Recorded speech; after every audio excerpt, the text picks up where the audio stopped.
am going to give the mic to one of our precious students, history makers, and he's going to tell us a little bit about DSA books. So. Yes. Are you going to hand me over the books, or? Yeah, I need an assistant. Okay, how are y'all Facebook viewers? The first book I want to talk about is No One. Okay, we're still in the laughing. The first book I want to talk about is No One is Better Than You. The people I know who read this book, they told me that after reading this book, their self-esteem improved. They know that they're not devalued to anyone. So I encourage you all to read this book. You can find it on Amazon.com or .com as well. Okay. And the second book I want to introduce to you is The Law of Differences. And I can see that DSA is really, really proud to have written this book. So if you want to know how to cope with the differences of different cultures and people, read this book. Yep. So this is the new book DSA just released yesterday. I encourage you all to go read this book. It's really on PhD level, but you know, we need this information. We need this information if we want to transform the nations, and we need to know what the deaths of nations are. So this book is called The Deaths of Nations, Why Countries Fail. So if we know how countries fail, we can, if we can identify what the reasons are why countries fail, we can also make countries succeed. And let's start with Nigeria. How to transform a nation through the power of faith. So I know that I haven't read this book yet, but I already know, because I know DSA, that this book will deal with another topic of faith you have never heard about. So if you want to increase your faith, especially to take over your nation, to take over Nigeria or a nation somewhere else in the world, please go read this book. You can find it on Amazon.com and Okada Books. And you can also order on Kindle, and you can also order there on the Gmail of Dr. Sandhya. DSAbooks@gmail.com. So if you want to know how to transform your nation through faith, buy this book. And the next book I want to introduce is the 7 Tips to Self-Fulfillment in Life. We all need this. We need to know how we can be fulfilled, how we can stand strong in our lives, in the society, and just for other people, to help them as well. So if you want to know how to stand strong in your life, buy this book, The 7 Tips of Self-Fulfillment in Life. This is one of my favorite books. I read it yesterday in one day, and this book will help you how to discover the purpose and calling of your specific nations. And in this book, DSA deals with 5 different nations, I guess the United States of America, Nigeria, Germany, France, and the UK. And it deals with, it gives you features and tells you and teaches you how to identify what the purpose and the calling is of your nation. And if you know what the purpose and calling of your nation is, it will give you a better understanding why you live there and what you could do to improve your nation. So discover the purpose and the calling of nations. Go buy this book. You can find it on Amazon.com and Okada Books. So this is a topic everybody needs to learn about. We all know that sowing seeds and just giving tithes to ministries doesn't give you money. But if you find a problem somewhere, and everywhere you are, in every situation you can find a problem, and if you solve it, people will pay you eventually to become the problem solver. So where there is a problem, there is money. And so if you want to know how to increase your money on a how do you call it, a practical way, go buy this book. On Amazon? On Amazon.com, excuse me, and Okada Books. The Nigerian economy, the way forward. And you know, I hear a lot of Nigerians complaining about the poverty and how the nation is not improving. But DSA has written books on how to improve the nation. And if you love your country, if you love Nigeria, and if you believe that the economy can grow, go read this book. I encourage you to go buy it on Amazon.com and Okada Books. How to keep your focus. This is a book I also read myself because I didn't know how to keep my focus on one thing, and the importance of being focused to eventually accomplish something is dealing about it into depth. So if you want to know how to keep your focus in your life in every area, in every sphere, I encourage you to buy this book. Why you urgently must become a workaholic. So did you know that Jesus himself also was a workaholic? This is not religious. This is what Jesus really did. He was working all day because he had a mission and he had a purpose to fulfill. And you can only fulfill your purpose when you are busy. So we need to get rid of laziness and need to know what the importance of work is. So I encourage you all to become a workaholic. Become a workaholic is to come to the HMT and learn what the importance of work is, because work should be a fulfillment in life. So let's get rid of laziness and become workaholics for the kingdom. Why you urgently must become a workaholic? You can buy it on Amazon.com and Okada Books. Go buy this book. So when you become a workaholic, or when you are working hard towards your vision, you need to know what to do with your time. So How to Become Great Through Time Conversion is a book that teaches you how to convert everything you're doing while you're working into tangible things, and how to do it with good time management. So if you want to know how to create things and do it in a right way and in a focused way, I encourage you also to go buy this book, How to Become Great Through Time Conversion. The Danger of Monoculturism. This is a great book. You should really go buy it at Amazon.com or Okada Books. The Veritable Source of Energy. I believe that these books are one of the greatest books DSA has ever written, and because it deals with topics nobody else talks about, or just a few people in the world talks about. So, everybody has energy cells in them. Everybody has energy to release, and DSA teaches you how to release it in a way nobody else can explain in a better way. So I encourage you to go buy this book on Amazon.com or Okada Books. You already dealt with that one. That also. How Africans Brought Civilization to Europe. This is a great book. I know that Dr. Sandra Adelaja is very proud to have written this book as well, because it deals a lot about how Africans built up the other continents other than Africa on its own. So, I heard that Europe was built by Africans in the past, and I really encourage you to go read this book and give it to your family members and every African in your area. So I bought this book, and I'm gonna make my children read it, and make my grandchildren read it, and everyone I know. So I encourage you to go buy this book as well, because I never heard about anybody talking about these topics. So I encourage you to go buy it on Amazon.com or Okada Books.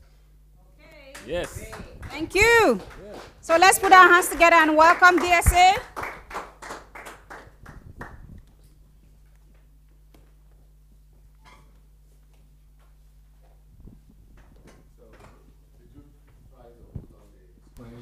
Yes, we tried. He's here, right? Okay. If I talk, is there any way for me to communicate with him, or I need to come over there? Because he needs to hear me. I need to introduce him, and he's online. You said he's online? Yes. Okay. Yes, I'm online. Yeah, hello, can you hear me? Yes, I can hear you very clearly. Oh, good. Yeah. Sorry for keeping you waiting. No problem. I enjoyed every moment. Yeah, so what we have happening here is what we call HMT. Hello? Yes, I'm hearing you. Yeah, can we show him on the screen? So HMT is History Makers training, History Makers Training. HMT, okay. Yes. History Maker Training. Okay. Yes. What that is about is people coming here to be trained in different areas of life just to make them efficient and effective in carrying out their mandate and their vision in life. So, but a lot of these people are from Nigeria, but apart from them, we have a few thousands of people on the internet, on Facebook, who will be watching this. Okay. Yes. Yeah, so those people on the Facebook who will be watching this are also joining us, just for you to know that Okay. so. But a lot of them are interested in Africa and in Nigeria in particular. So they want to join the Nigerian transformation project. So I'm telling them of. Some of them are aware of my previous plans for the transformation of Nigeria, but today is going to be the first time when we'll be doing a public presentation for people here in Ukraine and people outside of Ukraine. A lot of them are Nigerians to hear about this our new plan, which involves Zone A and B. And about the whole concept of reconstructing Nigeria as a whole, and that we need to rebuild the country in total, rather than just fixing some things that are off. So I want you to do an elaborate presentation of this our plan to the people here and the people who will be watching us at home. So you are welcome. Okay, thank you. How many minutes have I got? Maybe 2 hours. 2.5 hours. Wow. Okay. Some of them, it could be for it could be for as short as you want. That is the maximum we gave you. It could be for 30 minutes, 40 minutes, 1 hour, 1.5 hours, any amount you want. Let us see this. You want to do this? Yeah. Okay. So just because we are going to be having questions and answers as well. Okay. Yeah. Because without the question and answer, it would have been like 45 minutes. Yeah. So you can do the 45 minutes and then we will do questions and answers. But you could, while I go, I could be interrupted. Not just the window. We do question and answer midway through the presentation itself. Okay, do you want to finish? No, we want to just open the window and close the blind. Yeah, that's what we're to do. Yeah, and close the blind, yes. Open the window, if possible. So you want us to do the questions and answer in the middle of the presentation or at the end of it? Maybe we'll do it at the end. Let's do it at the end. Let's do it at the end. At the end will be good. Open the window. Open the window. And put questions together before we get to the end. Yeah, now it's open. Okay. Okay, right now do you want us to also show the slides that you have? Yes, just show the slides and I'll be reading off my own screen the slide you're showing and I'll be talking about the whole thing. Then when I want to move to the next slide, I'll just say next slide. Okay, good. Okay, here we go. Yeah. Thank you. Okay, I will zoom in my own screen here. Okay. So this presentation is about the 3-zone tactics we want to use for the new Nigerian project. And the whole idea, I want to take you right from the beginning, the inception of how this whole project started till where we're at today. The last slide is where I'm going to spend a lot of time, where I'm going to describe the details of the frontier zone, which is Zone B. That's where I'm going to take a lot of time. But this first few slides, the first 45 slides we're going to go through, we are going to go through it quickly, and we are not going to waste much time on it. So we could go to the next slide now. Next slide. Yeah, we're on the next slide. Okay, so on the next slide now, I'm just saying here that DSC asked me to make this presentation today. My name is Yinka Sayomi, as you can see on the screen. I live in Calgary, Alberta, in Canada. Next slide.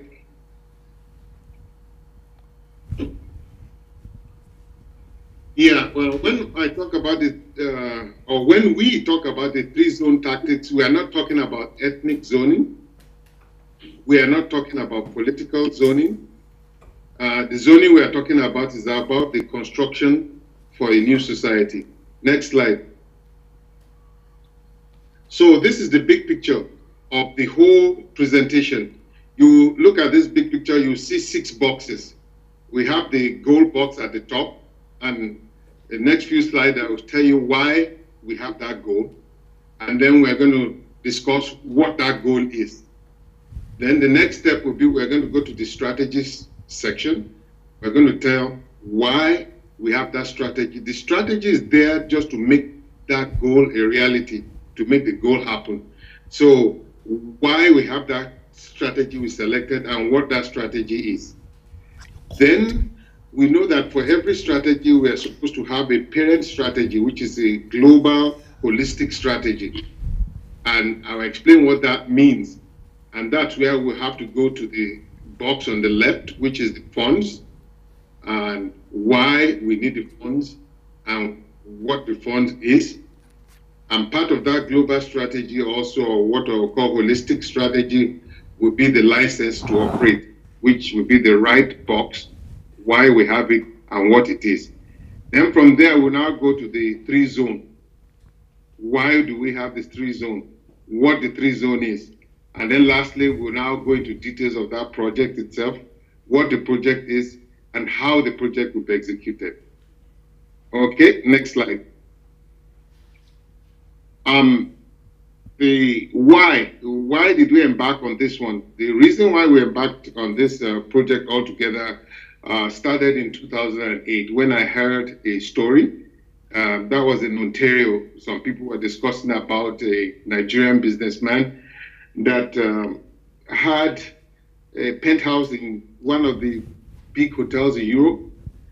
And that day came, he was not given attention by the receptionist, and he was very angry about it, and went to meet the manager and said, okay, I want this person at the reception fired. And the manager was upset too, because the person he wanted fired was the best employee in the hotel there. So he now told that receptionist the next morning, he said, I want you to go to meet the Nigerian. I don't want to lose either of you. I don't want to lose the business of the Nigerian man, and I don't want to lose you. I want to get to keep both of you. So if you can go to him in his room and apologize to him, and he tells me I can keep you, then I get to keep both of you. So that morning when the receptionist man went there and met the Nigerian businessman, this was in the 80s, the Nigerian said, why did you treat me that way yesterday that you didn't give me attention? The guy said, well, there were a lot of people on the line, and I had to attend to them first before attending to you. And the Nigerian businessman said, oh, but don't you know that I'm more important than everybody there. Your best customer, I have the best, I pay the highest. Yeah. And the man said, I know, and I know who you are. But the reason I treated you that way is because I do not have any respect for your country. And I don't have respect for you because you remind me of some of the people who are our own leaders too, where I come from Europe. So the Nigerian man felt very bad when he heard that, but he thanked the receptionist. He said, thank you for this honest conversation. I'm going to tell your manager to retain you, and I needed somebody to open my eyes to this truth. Later, his friend came, and the friend saw, that's the friend of the Nigerian businessman. When he entered, he saw the face of the Nigerian businessman looking a bit sad. And he said, what happened? And that Nigerian businessman said, one guy just left here now. He told me something. He said, I will paraphrase it. He said, if you are the highest goal scorer in a soccer match and your team loses that match, then you are nothing. All these goals you scored amount to nothing if your team loses. Then he went ahead to say that each one of us are scoring high goals wherever we are right now, in Europe, in North America, even in Nigeria. But our team, Nigeria, is about to lose the match. And that would be a shame because all our efforts would just be a waste. Individual, so this is what we are only individual success amounts to no success at all when the country is a failure. Yeah. So he was saying individual success amounts to nothing if collective success gets nowhere.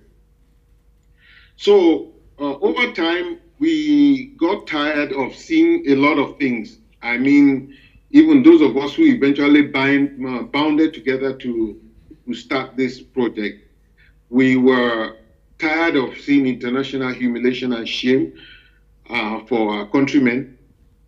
Many times you see scenes at international immigration posts, kind of humiliation that people suffer there. And the only reason why they suffer that is because they're looking for ways of leaving the land there. If the country was very good, we wouldn't be seeing all those online. We've seen stories of Nigerians, slaves in Libya. We've seen Nigerian bodies wash up the Mediterranean Sea, which is so disheartening. We've also seen a slaughter of citizens like animals at home, which should not happen if everything was okay.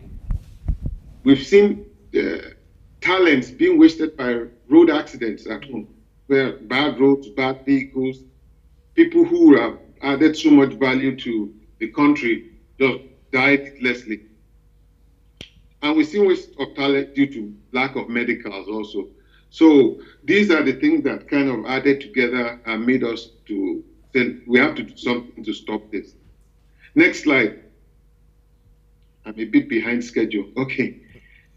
All right, I'd just like to leave this quote before we go ahead. It's a quote somebody gave. His name is Reinhold Neuber. He said, God give us grace to accept serenity, the things that cannot be changed. And then he goes on to say, the courage to change the things that should be changed. And then he said, God give us the wisdom to distinguish one from another. So we believe we cannot change the past, but we can change the future. This presentation is the courage to change the things which should be changed about Nigeria. Next slide.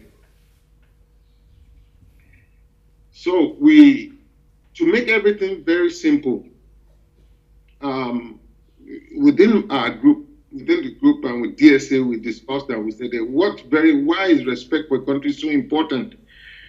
Because we wanted to make everything extremely simple. We believe simplicity is the ultimate sophistication. And that's how this presentation has been designed. We don't want anything to look complicated at all. We want to make it as simple as possible and easy to remember too. So we picked that aspect of respect. And we said respect for country is so important. Why is it so important? It's because it affects each one of us. Because it also represents 1/3 of the respect we earn as a people. So now, if we say 1/3, that means there are 3 aspects to respect that you can get. Respect that comes from your individual achievements, respect that comes from the exploits of the country you come from, and then the respect that comes from your race or the color of the skin. So, and that's the reputation of the race or the reputation of where you come from. So, all these 3 items add up to the full respect. Most people don't know that. They always think it's individual achievement that will get them all the respect they want to earn. They don't know that there are two other ones. So, let's go to the next slide and see how this breaks down. Next slide. Yep. Okay, so now if we look at the next slide here, we will see that, let's take individuals that we know in the world for now. Let's take Bill Gates, for instance. This thing shifted a bit. So But that first row yep. will be, we will accept that he will get, he achieved individual respect there. That's why we put the check mark there. And for country, because he's an American, yes, we'll check that one too. And for race, we'll check that one too. Now, let's take somebody like the former US President, Barack Obama. For individual, yes, he became the US President, check that box. For country, he comes from the US, we check that box. But for race, we have a red cross there. If we take Maxime Faché, does anybody know Maxime Faché here? No. Maxime Faché is the designer who designed this during the space race between the Soviet Union and the US. He was the designer in the US who was designing the space capsules for the Mercury program and the Gemini program. Yes. He's Brazilian by origin. Okay. So he was one of the space tax. They call them the space tax group, the lead designer. So he designed those capsules where the astronauts stayed inside for those two programs. He wasn't the one who did the Apollo program. However, if we look at his own box, for instance, we could check the individual achievement, yes. But for country, at that time, from the country he came from, we now check that, so the red X there. And then finally, we could check the race box also, that because he's of the right race too. So he gets 2/3. So when we were coming from above, we look at Bill Gates, he had 3/3. We had Barack Obama, he had 2/3. We had Maxime Faché, he had 2/3 too. Now let's look at the most successful Nigerian. Dangote. Yeah, Dangote, for instance. Now, the fourth box, he will get a check mark in individual. But for country, he doesn't have it there. It's a red box. For race, he doesn't have it too. So he has 1/3, despite all his sweat and his achievement. Now, let's take a homeless German, for instance, somebody who is homeless in Germany, limited education, not done anything really as much. Individual achievement, he gets an X there, not much. But for country, he gets a box. That's 1/3 already. Then for race, he gets another box. So he has 2/3, better than Dangote. Right? Yes. So, next box.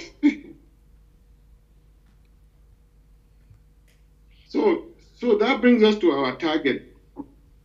So the target of this whole exercise, this whole project, is to put a check mark in that middle box, that country box, for the Nigerians, so that all of us will get 1/3 there. That's what it's all about. If you can put a check mark in that middle box, we're good. But you know the beauty of putting a check mark in that middle box? That check mark in the middle box will automatically translate to a check box in the race box also. You know why? Because Nigeria is the largest black country in the world. 1 out of every 4 black men is a Nigerian. So if Nigeria gets a good exploit done, automatically we're going to get the race box checked also. So we're going to get 2 for 1. So we check 1 box, we get 2 boxes, right? So now we've already got 2/3, even before adding individual achievement to that, which I think will be good news to most Nigerians. Next slide. So what should we do to check that box? That's the question. What should we do to get that country box checked? Well, the answer is to do what no other country has ever done, which is to be the first to do something. The reason America is so great today is, one, they were the first to do a lot of things. They were the first to go to the moon. Russia became great. They were the first to go to space. That means the Soviet Union, America was the first to get to the moon. America was the first to do nuclear stuff. Now, all these other countries who are trying to copy them now are not the first. They're either second, third, fourth, or fifth. So no matter what they do, they can't earn that preeminence or pride of place unless they do something nobody else has ever done. And that's our goal. For us to check that box, we have to do what nobody has ever done. What can we do that no other country has done? And at the same time, get the best quality of life for every Nigerian. That is the whole goal of this project. So let's go to the next slide. So you can see we dimmed out all the other boxes. So we are now concentrating on goal now. Why we chose this goal, we've already described that. What that goal is what we're going to discuss now. Next slide. The goal is this. After a few years we were discussing, and after back and forth, we came out with this goal. Make Nigeria the best place to live in the world and do it in less than 10 years. This is a feat no other country has ever accomplished. Now, I want to just sound you out there. Is there anything impossible? No. No, okay. That's the belief we have there. There's nothing impossible. It may look extremely challenging at first, but on the long run, the more we look at it, the more we see the possibility in it. Next slide. Now, now we've determined what kind of thing we want to do. So what signposts will show that we've achieved that goal, where we show success, that, okay, this is successful. Number one, the quality of life of the average Nigerian should be better than the middle class in Western Europe within that 10 years. That's, we have to raise that quality of life to that point. Number two, right now we rank number 26 on the GDP ranking. If we're going to achieve number one, we have to get to the ranking of number 5. Number one on that GDP ranking is the US with about 18 trillion GDP size. Number 2 is China with about 11 trillion GDP size. Number 3 is Japan with 4.7. And number 4 is Germany with 3.6. So if we can get to 3.3, then that means we'll be number 5. And that's explained on the next line, which is number 3, GDP. To get to 3.3 trillion in size, we have to multiply what we have now by 8. Yeah, take the existing Nigerian economy, multiply it by 8, and then we hit that point. We are 415 right now. We are 415 now, yeah. So let's go to the next slide. So now we're going straight to the strategy.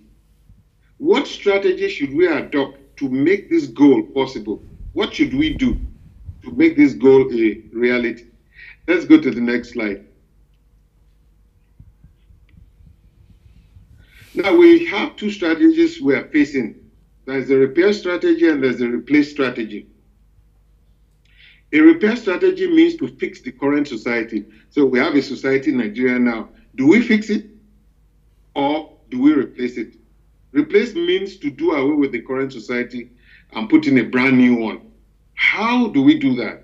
How will that be accomplished? That will be the subject of the slide that will come next. So, repair or replace? Sorry, just a minute. Let me quickly jump in here. Some of you who have been familiar with my previous presentation on, Nigerian transformation, you discover that that place was talking about repair.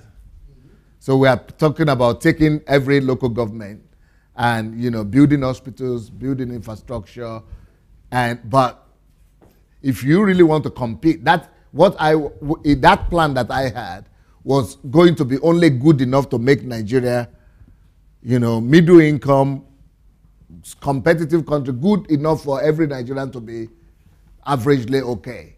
But the country would not be great.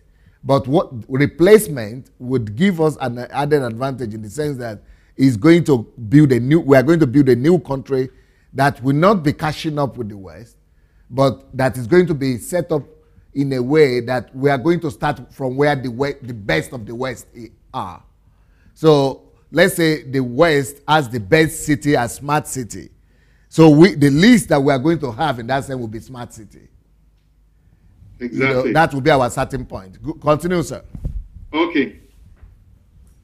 So repair means, okay, we're the repair and replace right now. So do away with the current. So now we go to next slide.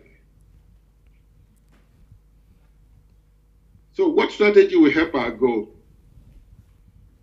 To arrive at the best strategy, we need to first look at the scale of what we want to do. And then to understand the scale of development, let us look at the following chart that shows how we see it. You see, the charts I'm going to show next are not accurate. I won't say they're accurate charts, but they're just there to illustrate what we're trying to explain. Yeah. Eventually, the professors among us or the professors over there will actually put all those metrics together to form a more accurate chart. But this is just for illustration purpose now. Yeah. So let's look at the next slide now. On this next slide, if you look at this slide, the slide is broken into two parts. The pink part below is the part where a country will be if the country is underdeveloped. Then in between the pink and the green part is the barrier. So going above that barrier, that means you crossed into the developed countries zone. Now, if you look at the bottom axis where you have 0, 40, 50, 60, 100, 0 stands for 1960. That's the axis of years. So 0 will be 1960 when we got our independence. 40 will be year 2000. 50 will be year 2010. 60 will be year 2020. And you can see that red dotted line going in between. That is where is today. So we believe when we were working together as this team to get this done, we believe our forebearers who earned the country independence expected to see a curve that looked like this, that took off from 1960, and then by year 2000, Nigeria should have crossed into the developed zone. That was the plan. That's what we believe the plan was. Okay, next slide. So let's compare this to what the developed world looks like right now. You can see that B is the developed world. So that means in 1960s, the developed world had already crossed into the developed zone and has continued climbing. But our forefathers expected that we would be in the same zone with them by year 2000 and then be climbing also. So that's where they're at now. Let's go to the next slide. So what actually happened? What actually happened is the dotted line you see. That dotted line, many people argue that, oh, it has to, that's not exactly right. It's going lower than where it is. Some are saying it's a bit higher, but the important thing is that that dotted line is still in the underdeveloped zone. Yeah. That is what's important. And now you can see the gap between it and the blue line up there. So if we look at the two strategies, do we work with the dotted line or do we start with the entirely new line? So if we're going to work with the dotted line, that's work with what is already existing on ground. What will that look like? Next slide.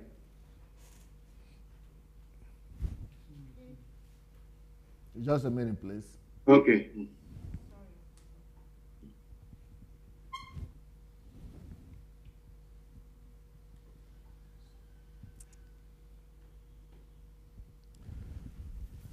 So while we are getting ready, while we are getting the second slide ready, so I just want to explain to the audience that, so what happened is that, so I was working and coming from the point of view of, doing something right now to like repairs, so to say. So it was when I met with the team of, Mr. Yinka and co that, we discussed, and after our conversation, I had to agree that, you know what, we have to rebuild a new country. So that's where we are right now. And that's what we want to present to you, that the plan of rebuilding Nigeria as a whole. Now, it sounds like an utopia, but, you know, you've got to listen to it first. Nothing is impossible. And, you know, and people who have known me will know that anything I get my hand in, even if it was not possible before, but it will become possible by the grace of God. Because God has said that everything is possible to God, but also everything is possible to him that believeth.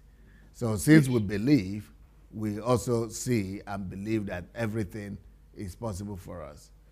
So what's the problem there? Is your slide divided into two groups? No, we're still in the right place. Okay, maybe it didn't go completely. It's do you have? It's supposed to be 46 altogether. Yes. So why is it that you're saying yes, but it Okay, was... so go to the next slide now. We're the right place. We're here, but we just want to put him so we could see. All right, we are fine now. Okay. But where is it? Where is the Yeah. rest? Where are So the go 46? to the next one. He's here. Is it down? Yes. Okay, then go to the next one then. Why? Next. Okay. We are ready to go. Okay, now we're here. So if we're going to choose the repair strategy, this, you see that brown line or the dark yellow line, where we have a repair, we have to bend it very hard. You see, we have to bend it upwards. That will be extremely difficult to do. Very drastic. That's very drastic. That's a very drastic turn. Bending that curve that way is extremely difficult. Yeah. And this is what is actually in the mind of most Nigerians. That's why they don't think it's possible to do a new society, because they look at what is on ground and say, oh, how can we ever make this thing be to where it was supposed to be in a short time? So that's why we are not selecting the repair strategy, because we have to do a curve bend, which is hard and difficult. We've decided to choose something easier. So we could go to the next slide now. The next slide is what is actually called a curve jump. That's we're going to jump the curve. What the curve jump does actually is, if you see that A actual at the bottom, that dotted line, we let it end there. And then we jump off that one and jump onto a new curve, which is above the blue curve. That's the green curve. We start above the blue one. That's the whole idea of a curve jump.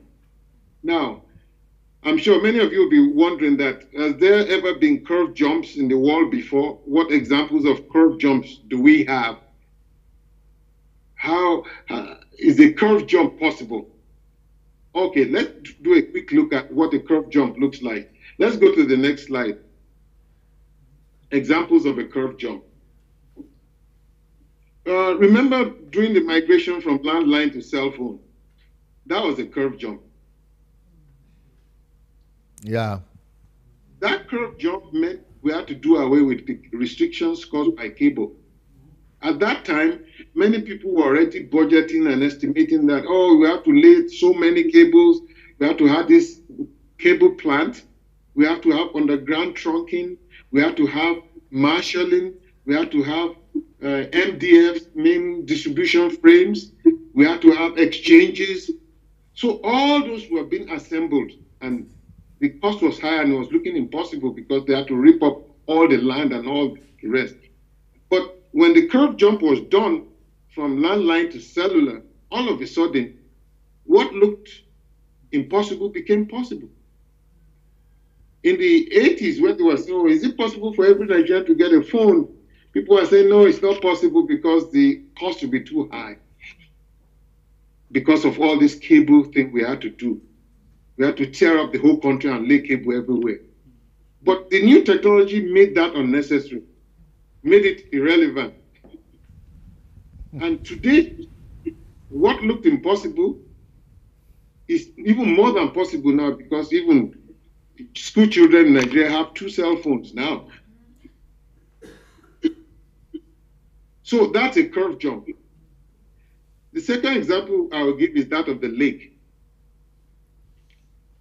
Ice lake. those days, over 100 years ago, the way ice was being manufactured was they wait for winter period in North America, and then they will harvest ice from the lake and move it to buildings. Right? And then a lot of businesses formed around that, and they became big, and nobody could really join into that business because you needed a lot of capital to get into that business. Then after some years, some people figured out, oh, we can actually make ice. We don't have to wait for the season to be winter before we get that ice. We could make equipment that will make ice. So they started building these ammonia plants near railway stations where they will ferry the rice to all locations, other places for sale. But you know what happened? The businesses that control the ice lakes laughed at that idea and they scorned it. They said, how could people be making their own ice? They can never make enough for the market. So they became complacent. They never left the curve they were on. Not jump that curve. Hello? But the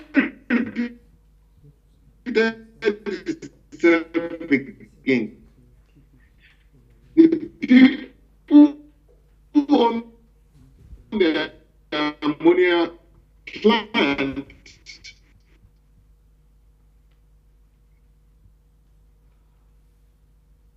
Hello, you need to, we can't each person. We can't hear you. So you need to stop. Those who have the time, this how could that be possible? No, wait. Okay. We are having a challenge with the line. So we are going to tell you when we are ready now. Is it the network? Yeah, it's the network. But we are going to try to fix it now. Just a minute. Okay. Yeah. So, and those people who are with us on Facebook, just a minute. You know, we're on Facebook, we're on internet. So internet always requires some smoothness. We need to restore the smoothness here. Okay. So we're going to go back to where we were.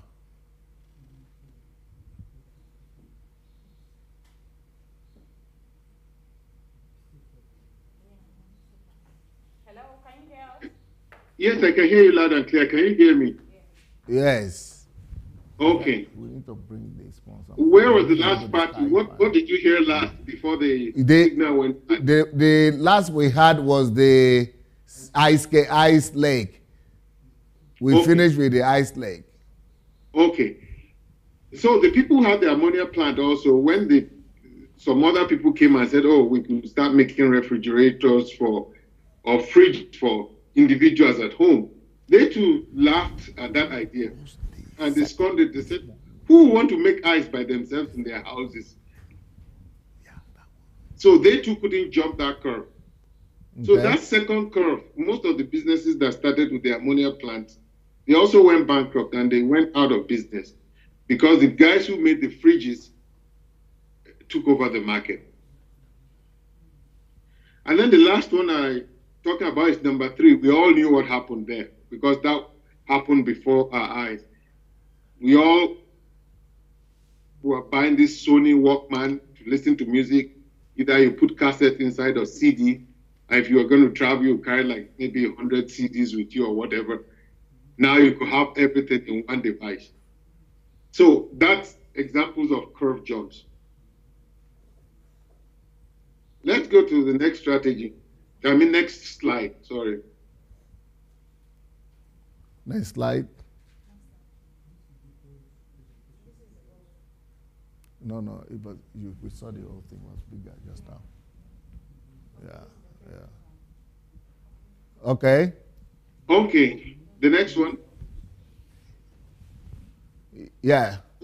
Maybe I spent too much time on the slide and then the thing timed out. No, don't worry. Go ahead and talk. Okay.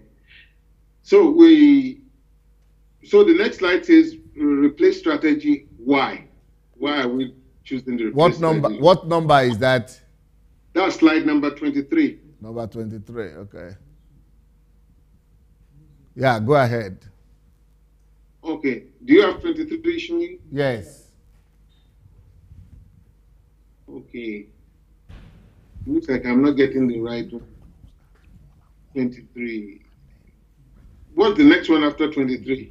That's the the 23 one is replace strategy Y. Okay. Replace. Okay, why? That's the correct one. Okay. So we choose to replace and not repair because it is cleaner to execute. That's the first reason. The second reason is that it has less restriction, so it can scale much higher, just like DSA just mentioned earlier, that it's easier to work with. Then it's more cost effective. Next slide, which is slide 24 now. Okay. Slide 24. Yes? Yes, so slide 24 is the one that repair strategy, not an option. Why is it not an option? The reason why it's not an option is the current society we have in Nigeria right now was designed for a population of 80 million people. It was designed in the 70s. At that point, the population was 54 million.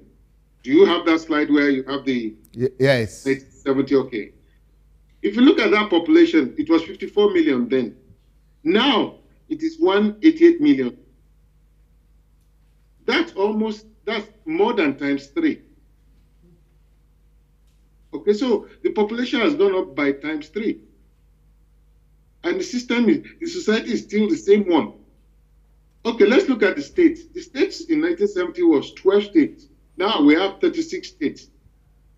That's also a times 3 jump. Then the local government, if we look at that one, that was 299 then. Now it's 774. That's also a times 3 jump. But what about the major earner of income for Nigeria? In 1970, it was 2.1 million barrels who are producing peak production per day. Today, it's still the same 2.1 million barrels peak production. 40 years later. 40 years later. The root of poverty. So you can now imagine why anybody who is coming out saying, oh, they want to contest, they want to make Nigeria great and all that, this is what will make it impossible to do. Because when you get to government, first of all, you may have good intentions. The moment you get in there, you know, before you get to government, you have to split your time between 2 things. You have to split your time between the campaign and the time between planning or what you will do when you get to government. Now, you're facing a dilemma here.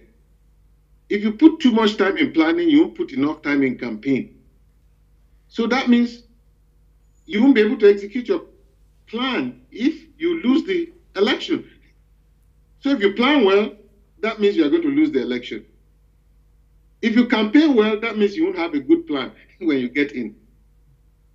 So you have to split your time between campaigning and planning. Now, most of our politicians now, our leaders, they put like 99% of their time on the campaign and 1% on the planning. They say, okay, we're going to do the planning when we get there. So they spend all their time on the campaign, they get in. Once they get in, and then they see reality on ground, they find out it's not possible to do. They now see what we are looking at right here, that everything has increased by times 3. And then if you aggregate all those times 3 together, it comes to something like times 22. And the income is still the same. So they now realize this and they say, oh, there's not enough money to do anything. Okay? The money is only good enough for stealing. Yeah, that's what happened. Because this is how you figure that out. You say, since I can't do anything with this money, even if I don't steal it, people will say I stole it. So I will be losing on 2 sides. So the best thing is grab as much as I can. And then when people accuse me of whatever, they will be right, because there's really nothing anybody can do about this. So the thing is worn out. The existing society is worn out. We can't stretch it any further. It will be too difficult to stretch. Next slide. So if we're talking about replacing a society, what is it actually that we need to replace? Well, the things we need to replace will be the culture. Well, when we say culture, first of all, we're talking about the mindset of the people, the belief of the people, their behavior, and their attitudes. And let's put it this way. Our beliefs, our behavior, our mindsets, and our attitudes form our culture, right? Right. We need to replace that. The one we are running with right now cannot support a developed country wine, okay? Now, if we look at the structure itself, what is structure? Structure means the way we're going to govern ourselves, the way business will be done. Method of doing everything in the society has to change. The current way we are doing things cannot take us to the next level. It can be fixed, it can be repaired. We have to do away with it and then just put a new one altogether. What about the infrastructure, which is the third part of the society? Our infrastructure cannot handle anything anymore right now. Right now, our infrastructure is groaning under the weight of 188 million people. An infrastructure that was originally designed for 80 million, right? Now, many people are blaming NEPA. They say, oh, NEPA is not doing good work. Fashola should do better, all this. Nobody is asking why is it like that. The reason it's like that is because we've overstretched what was originally planned. There's nothing anybody can do. You could get the best person here in North America to go there. They won't be able to solve that problem, because you're using something extremely weak to support something extremely big. So let's say, for instance, they say, okay, let's jack up the level of economic activities in Nigeria by 50%. What will happen? One, all our seaports will grind to a halt, because the seaports cannot handle any increase as it stands right. They're already overloaded. What will happen to our electricity? It will completely end. There won't be electricity anymore because of that new 50% demand. What about the roads? There won't be need to use any car anymore. We'll be trekking everywhere from then on. So the current infrastructure cannot handle it. That's the truth of the matter. We'll just be deceiving ourselves thinking that, oh, let's improve it. No, we do away with it. Next slide. Repair strategy is not an option. The current society is like an old one. Are you on slide 26? Yeah. Okay. So if you look at scriptures, they talk about old wine skin, right? The current society in Nigeria is like an old wine skin. If you want to bring the new economy inside, which is the new wine, it will shred that skin into pieces. That skin can't hold it. You need a new wine skin to be able to hold new wine. And old vehicle with 100 force. Let's say somebody comes and says, okay, yeah, we're in Lagos right now. We have to go to Maiduguri to go execute a contract. And you have a choice to use, you have an old 504 station wagon, right, Pojo, that has 100 force inside. And Maiduguri, where you need to go to, you have to get there in the next 24 hours. If you decide to use that old 504, you may be there with your mechanics repairing it for the next 24 hours, and you may not leave the spot. That's the nature of our society right now, nature of the current Nigerian society. If your mechanics are geniuses and they're able to get the car going in time, the likelihood is you may not be able to get to Maiduguri. The car may die midway, maybe may die off in Abuja finally. And if you do get to Maiduguri, you'll be there later than 24 hours. You can't get there on time because there'll be too many things fix on the way.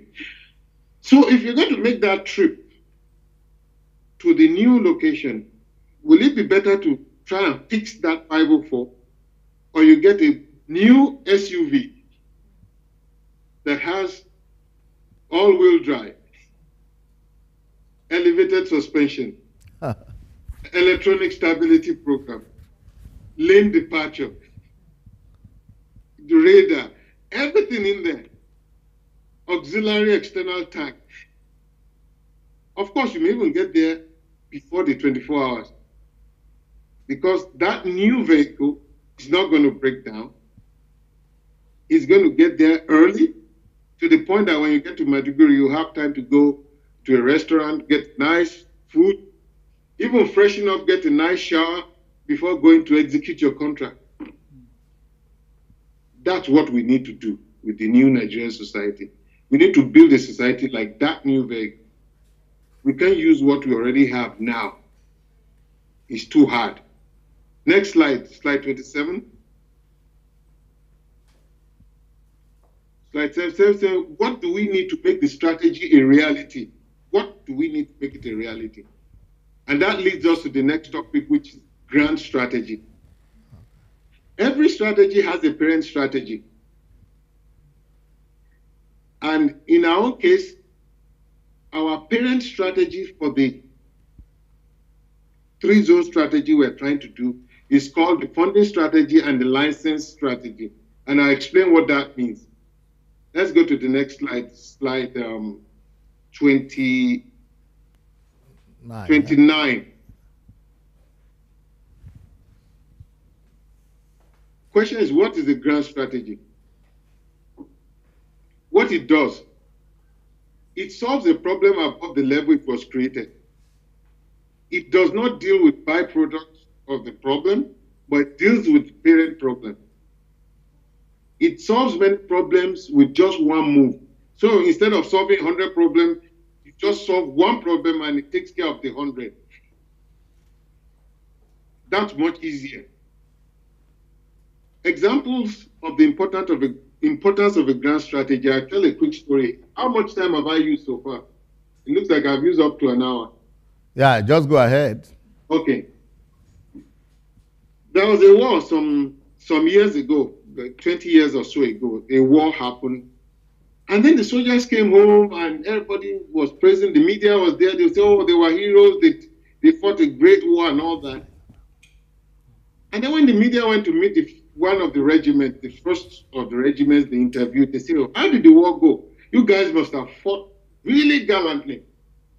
And those guys said, honestly, we didn't fight anything. We were just told to move to a certain area, open fire in a certain area where there were no enemies, and then we moved on. They said, oh, so you people didn't see fighting? They said, no, not much. So they went to the next regiment. They said, okay, what about you guys? What happened to you? They said, we too didn't see anything. No. They said, they just told us to move through a certain location, and we moved through the place, and we didn't make any contact with any enemy. We didn't do anything, and now we're getting so much praise for doing a lot. Then they asked the third group, what happened to you? They said, oh, we made contact with the enemy, but it wasn't much. We just saw some sporadic fire there. We returned the fire, and that was it. Then they went to the 4th regiment. They said, okay, you guys were the ones who captured these enemy soldiers. You guys must have fought long and hard to make this possible. And that regiment said no, that we walked into that place and we just saw people coming out of holes, coming out of their hiding, and they were surrendering. We didn't even fire a shot. They all surrendered. So the media people are now surprised that how was this war fought? Then somebody said, go and meet the top commanders who planned the grand strategy. Then the top commander said, yes, that what we did was that the first group you interviewed, we had them open fire on where the enemy had their storage and logistics. But the first group, the first group did not know that because the enemy was not there. The enemy had moved to another location thinking we were in that location. So that first group just opened fire on their storage and where they stored things and kept moving. They didn't know what they did. So when the enemy heard the fire of the attack on their storage depot and all that, they moved back to come and defend the storage depot. But by the time they got there, the people who opened fire on it had already gone. So the next group that moved was supposed to be a diversionary group. Their movement was supposed to attract the enemy to another sector that was supposed to make the enemy exhaust their logistics, their fuel capability, all their things was meant for them to waste their resources. That's why the second group did not make any contact. They just went by and they wanted the enemy to know they went by. The third group engaged some people a bit, but they were engaging remnants of people who are retreating. By the time the fourth group got there, the enemy was already exhausted. They were hungry. They had not taken their shower for weeks. They had no supplies. And all they wanted was to eat. So when the fourth group got there, they just saw men who were already finished, already exhausted. So they didn't need to do any fighting. When they asked the people who were captured, they said, "What happened to you?" They said, "Men, that what they saw, that many of them didn't sleep for up to a week, that they fought and fought and fought and fought, and everywhere they fought, they didn't really see the enemy, that the moment they opened fire on the enemy would disappear, they do this, they do that, and they were totally exhausted." They said, "But why didn't you fight the fourth group?" They said that when the fourth group showed up, that they all looked so fresh. Their uniforms were clean. They looked like people who just woke up, and they thought within themselves, "Is this the people we are going to fight?" There's no way we can win these guys. Look at them. They've just finished eating breakfast. They look so clean. They look so we will lose. That's why they surrendered. So wherever you see people, the foot soldiers walking, or foot operators and anything, and they are doing things that look so easy, it's because the topmost planners have done a wonderful grand strategy. That is why. But if you see people on the field working excessively and over-laboring themselves, it means the top planners did not do a grand strategy, or they didn't even have one at all. That's why the foot soldiers are suffering and had to go through a lot of labor to get things done.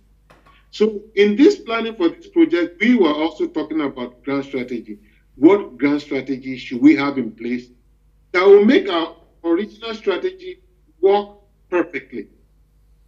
And then we can go to the next slide, slide 30.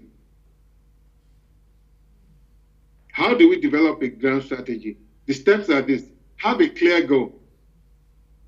Then have a clear SWOT analysis. You all know what SWOT is. I'll also explain it in the next slide. Yeah. Then at the end, we're going to have a statement using both the goal and the SWOT analysis to describe grand strategy. Next slide is slide 31. Grand strategy, SWOT. So the SWOT for the grand strategy will be: what are the strengths of Nigeria? What are the weaknesses of Nigeria? What are the opportunities available to Nigeria? And what are the threats to Nigeria? Next slide, which will be slide 32. The strengths that Nigeria has right now is we have a large population, 188 million. We have a large number of experts working all over the world. We have people working in NASA, we have people working in the automation industry, we have people working everywhere you can think of. The other strength we have is we have a people who are desperate as it is now, desperation. So that's a population poised to move, ready to move, whenever there's a clear direction for them. What about the weaknesses of the country at the moment? Our natural resources are out of reach at the moment. We can't reach it because of the corruption in the society and the way the society has decayed so much. It's almost impossible to tap into the natural resources we have now, because every attempt to do it, other elements of the society will work against you. So all those who are thinking of, okay, we can tap our natural resources, use the natural resources to develop, we could do that if it was in the 80s, but not now. There's too many obstructions as it stands today. Another weakness is the sense of hopelessness and intransigency of the population. Hopelessness means most people don't have hope anymore in Nigeria as it stands. Intransigency means not believing. So even if you go to them and tell them that, oh, there's something good coming in the pipeline, they will say, oh, yeah. Because they've seen too many disappointments in the past. So it's hard to believe anything anybody says. Another weakness we have is the large population of illiterates. At the last count, it was about 76 million people. But there's something we can do about that. And it will blow your mind what can be done. Now, what are opportunities to us as a country? The opportunities we have is we have a large pool of global idle funds that during the time Bernie Sanders was campaigning, he kept saying something that, oh, most of the world's resources are in the hands of a very few hands. Well, that is very true. Last year, when our team was busy calculating the available funds internationally, globally, that's idle, that's doing nothing, we found out it was something close to between 12 and $14 trillion. Okay, now I'll ask all of you a question. If you have $1,000 in your hands and somebody comes and meets you and tells you that, yeah, I have an investment of $1, you can double $1, the maximum you can put in is $1, you can make it $2. Will you be interested in that investment? Yes, you won't be, it will be too small, right? It will be too small. So this investment is too tiny. It won't move the needle of what you have. But if the person comes and says, oh, I have an investment of $200, so you say, oh, $200 is like 20% of the total I have. And if I double that, that will really make an impact on my total wealth, right? So the thing that will interest these global idle funds would be a project big enough to take a substantial amount of the money they have lying idle now. Another opportunity we have is we have a large population of unemployed Nigerians, which means when the project starts, we have more than enough labor to get the thing going. The last opportunity, we are just listing the top three we could bring up our head so far. Large number of willing volunteer experts. What do I mean by that? It means that we have a lot of experts in Nigeria who are working abroad, who wish they could contribute their expertise to any project happening at home for free. But nobody is ready to receive their contribution. This project is going to make that possible. Now, what are the threats? The threats to Nigeria at the moment is there are internal and external forces hell-bent on splitting Nigeria, breaking Nigeria up into parts. If they succeed, our main strength, which is a large population, will be gone. So we should do everything to make sure it's not split. The other threat is that there are existing constitution and laws that are on ground that may obstruct activities of the project. In the next slide, you see what we're going to do about that.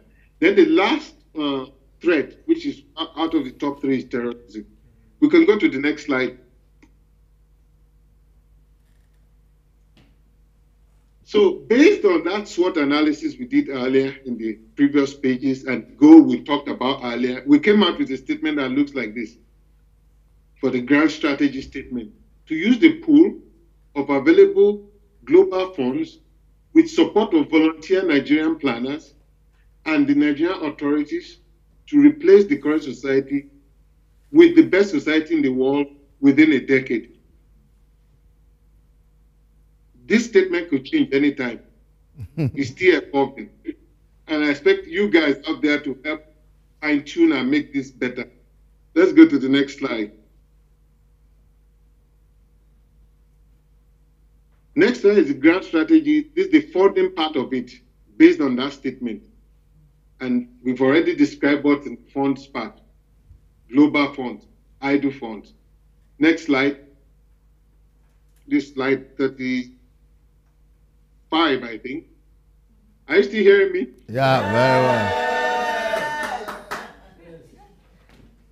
So the funds people, what the fund people will do for the funds is they are going to work with the consortium that are managing that global fund. They're going to determine the size of funds we need. They're going to determine the time of use. Are we going to use those funds within 5 years?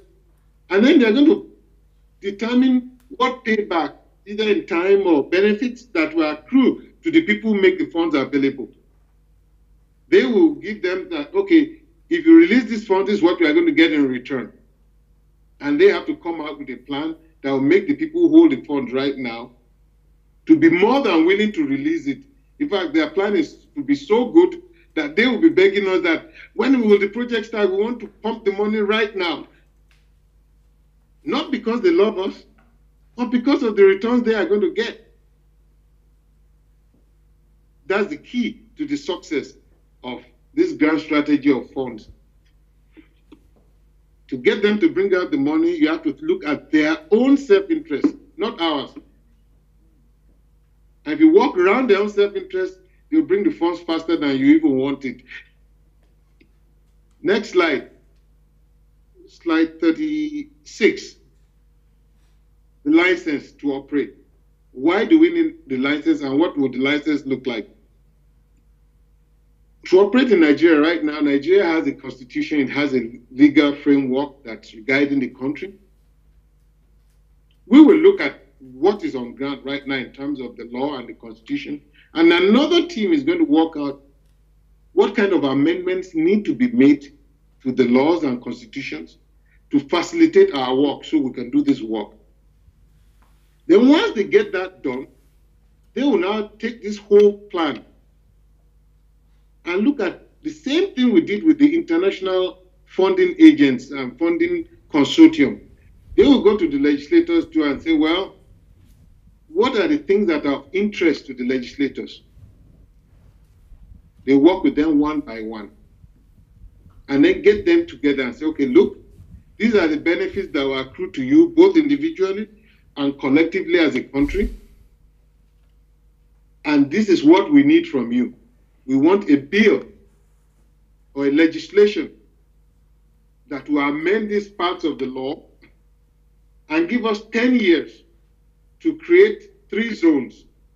And these 3 zones will be used to develop the country. And during the development of the country, this is what we are going to profit from it individually. And during the end of the development, this is what gains we are going to get individually and collectively too. And by the time they push this bill that will surrender the frontier zone for the use for 10 years, it's like leasing out that zone for 10 years, and then they'll get the zones back. But during that time, 10 years, the zone will be used. This is what's going to happen. That zone is going to be totally out of the control of the Nigerian government. That zone will be totally independent. It will be like a trade-free zone. It will be like a zone where they do not have any jurisdiction. It's like, we lease out this land to you. Use this land for 10 years, but you return it back to us. Okay? So that's what is good. What that bill is going to look like. And once we get that bill will be called the LTO, the license to operate. In the minds of many people, they're looking at it, say, oh, this may not be possible. We don't think this is going to work. We know the people at home. Don't worry. There's a super plan on the way that will make them also start to Say, oh, we want this to start immediately. We can't wait. Okay, so let's go forward. Next slide, slide 38. Now we're going to look at the three-zone strategy. The three-zone strategy comes about because we found out one very important thing. And the important thing is this. To change a person, it's very difficult to change a person in place. What do I mean by that? It means that to change a mindset of a person, you can't change them while they're in the existing society they're in. It's hard. So take, for instance, take a person working in the government ministry in Nigeria. Maybe the guy is extremely corrupt. He does everything under the book that is bad, okay? You extract that person from that environment and you bring him into another environment, say maybe within the Canadian government environment, and then you give him employment maybe with the Ontario government. Do you know that overnight that person will change? The guy you knew yesterday to be extremely bad and corrupt, tomorrow the guy is a well-behaved, honest person. Why? Because of his environment. You didn't have to preach to him to make him change. You didn't have to put a gun on his head. You didn't have to force him or coerce him or put very draconian rules to make him behave. What made him change? Because he just got into a new environment and that was it. He changed. I'll give you an example. Another example. A guy came from over there in Africa, came to a construction site here. They were supposed to be doing 2 weeks on, 2 weeks off, right? And he got to the site. They went to the dining in the evening. The guy was first shocked. He saw like 4 rows of where they had buffets, buffet. So they could eat all they could. So after eating so much, on his way to the room, the accommodation room, he passed through a place. It was a pantry. They had the whole place stocked with all kinds of snacks. And he looked at it. He said, "How much do these snacks cost?" They said, "Oh, it's free." He said, "Really?" And they said, "Yeah." They said, "Take that brown bag and fill it. Take it to your room. Yeah, okay." The guy said, "Wow." He said, "They will know somebody has hit the site today." So he took the brown bag, filled it, went to his room and put it under his bed.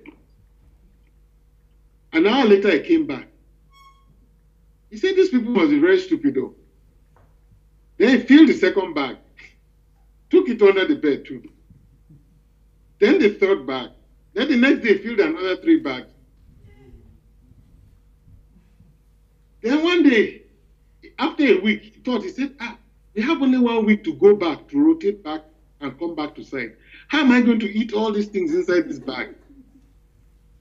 Okay, 1 bag was filled. He couldn't finish that 1 bag in 2 days. Now he has 6 bags, and they had 5 days left. What was he going to do? So he was now in a dilemma. Now, to his utmost shock, every day he went back to the pantry was still filled up. So what made him to collect 6 bags in the first place? Because the environment where he came, where anything is available today, tomorrow, you won't find it again. So your subconscious mind tells you that you have to stock up enough of it for tomorrow. So he thought the environment was still the same. So now he was in a different environment. Now his mindset has now changed. He said, "This thing will always be there. I don't need to form my own private pantry." Right? So that environment changed him. So during his next visit, when he came, after taking dinner, he even despised the pantry. He didn't even look at that place again because he remembered the pain that pantry cost him during the last visit. So this is the impact of how an environment shapes a mindset, a belief, a behavior, and a habit. And we know it takes 21 days to change a habit. So how will this 3-zone work? We decided when we looked in the Wikipedia, it said, what is a frontier? A frontier is a zone that changes people when people have an encounter with that environment. When the earlier Europeans first settled in North America, the encounter they had with North American shores changed their behavior and their beliefs and their attitudes.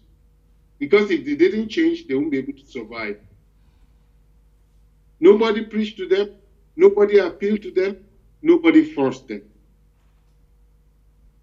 It's the environment that changed them. So next slide, that's slide 39. So we looked at this, we decided to work on a 3-zone strategy. Slide 39, which is 3 zones, will look like this. We have zone A, which is the existing society in Nigeria right now. And then there'll be a transition of people from that society into another zone, which is called zone B.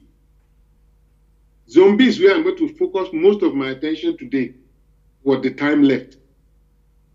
And then from zone B, people are going to transition to zone C, which will be the new society. But zone B, that middle society in yellow, is where we are going to design in such a way that when the encounter people have with that zone is what's going to convert them. So people are going to step out of the red zone, which is zone A, which is where they're used to. They'll move into zone B temporarily. Zone B is a temporary zone. But while they're inside zone B, everything about them will change by the time they exit zone B to zone C. Now, right now, everybody's wondering which geographic locations in Nigeria will zone B be and where will C be? We're going to get clearer with that in the next few slides. So, but let's get some terms clear before we go ahead. Let's go to the next slide, slide 40. So the names we gave these zones are this. The zone we are right now, the current Nigeria, is what we'll call the legacy zone. The transformation zone where people are going to get transformed is what we'll call the frontier. The new society where people are going to move into, which will be that society which will be like a curve jump from the legacy, will be what we call the new society. Let's go to the next slide. Phase 1. Phase 1 will look like this. That's slide 41. Legacy zone is where we're all right now. Phase 1 will be setting up the frontier. You can see the legacy is bigger than the frontier. So that means the frontier will be very tiny compared to the legacy. And the frontier zone will remain tiny all throughout the project. It won't expand bigger than that. Okay, but for it to be effective, we have to create the new zone so that when people move out of the frontier, they move into the new zone. Okay, next phase, phase 2. Once the frontier zone is fully constructed, that's next slide, slide 42, the new society also gets constructed. Now I'll explain how that will be done. Then people start moving to the new society. You see, it starts small, but later it will expand. Then at the end of the phases, when all people have moved out of the legacy and passed through the frontier and emerged into the new zone, phase 3 will look like this on next slide, slide 43. The legacy would have shrunk, the frontier too will remain small, and then the new society will be that big. Eventually, the legacy and the frontier will disappear altogether, and we just have one big society. Now, how will that happen? Which is the project itself. And this is where the explanation of everything will happen. Now, we are looking at doing all these things in an integrated form where everything is combined together, not doing it piecemeal. And that's what we discussed earlier. We don't want to do it piecemeal. So in order to make this happen, we looked at projects that were done in the past. How many minutes have I got left? Go ahead. Go ahead. Oh, so in the past, we looked at projects. At the end of the Second World War, the Grand Commander of the Allied Forces, his name was Dwight Eisenhower, who would later become the US president before John F. Kennedy. After the war, he toured Germany and then noticed something. He noticed that Germany had what nobody else in the world had that time. Germany had a network of autobahn roads. And he was wondering, when were these roads constructed? When he researched it further, he found out that Adolf Hitler, when he was taking over the reins of power in 1933, had promised the Germans that he was going to take their record high unemployment rate and turn it to zero in 6 years. And he actually did. Within 6 years, unemployment was zero. By 1939, the German unemployment was zero. What did he do? He moved out almost all the whole population to get involved in one kind of construction or the other. And that's when they constructed all those autobahns. When they were wondering where they were going to get money to fund this enormous project, especially when they didn't even have the foreign exchange to do it, he put the task of raising a fund for that in the hands of a man they call Hjalmar Sachs. Hjalmar Sachs looked at the amount of money they had on ground, which was called the Reichsmark. It wasn't enough. So he decided to develop a parallel currency, which they call the MEFO. MEFO, you could Google that later. MEFO bills. That was what was used to pay for all the projects then in Germany.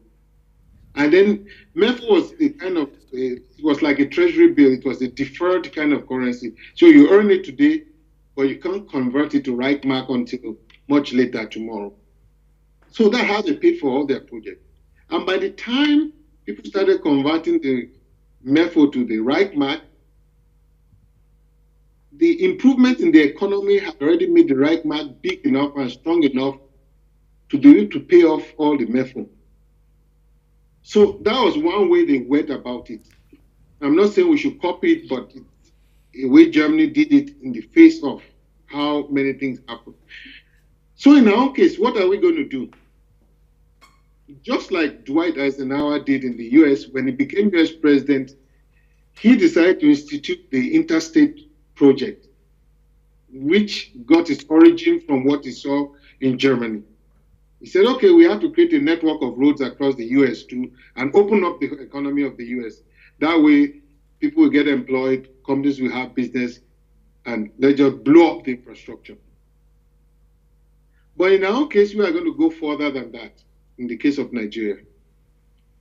Not only are we going to build roads, we're going to have a network of roads like a grid across the country. That's highways going from east to west, highways going from north to south. Okay?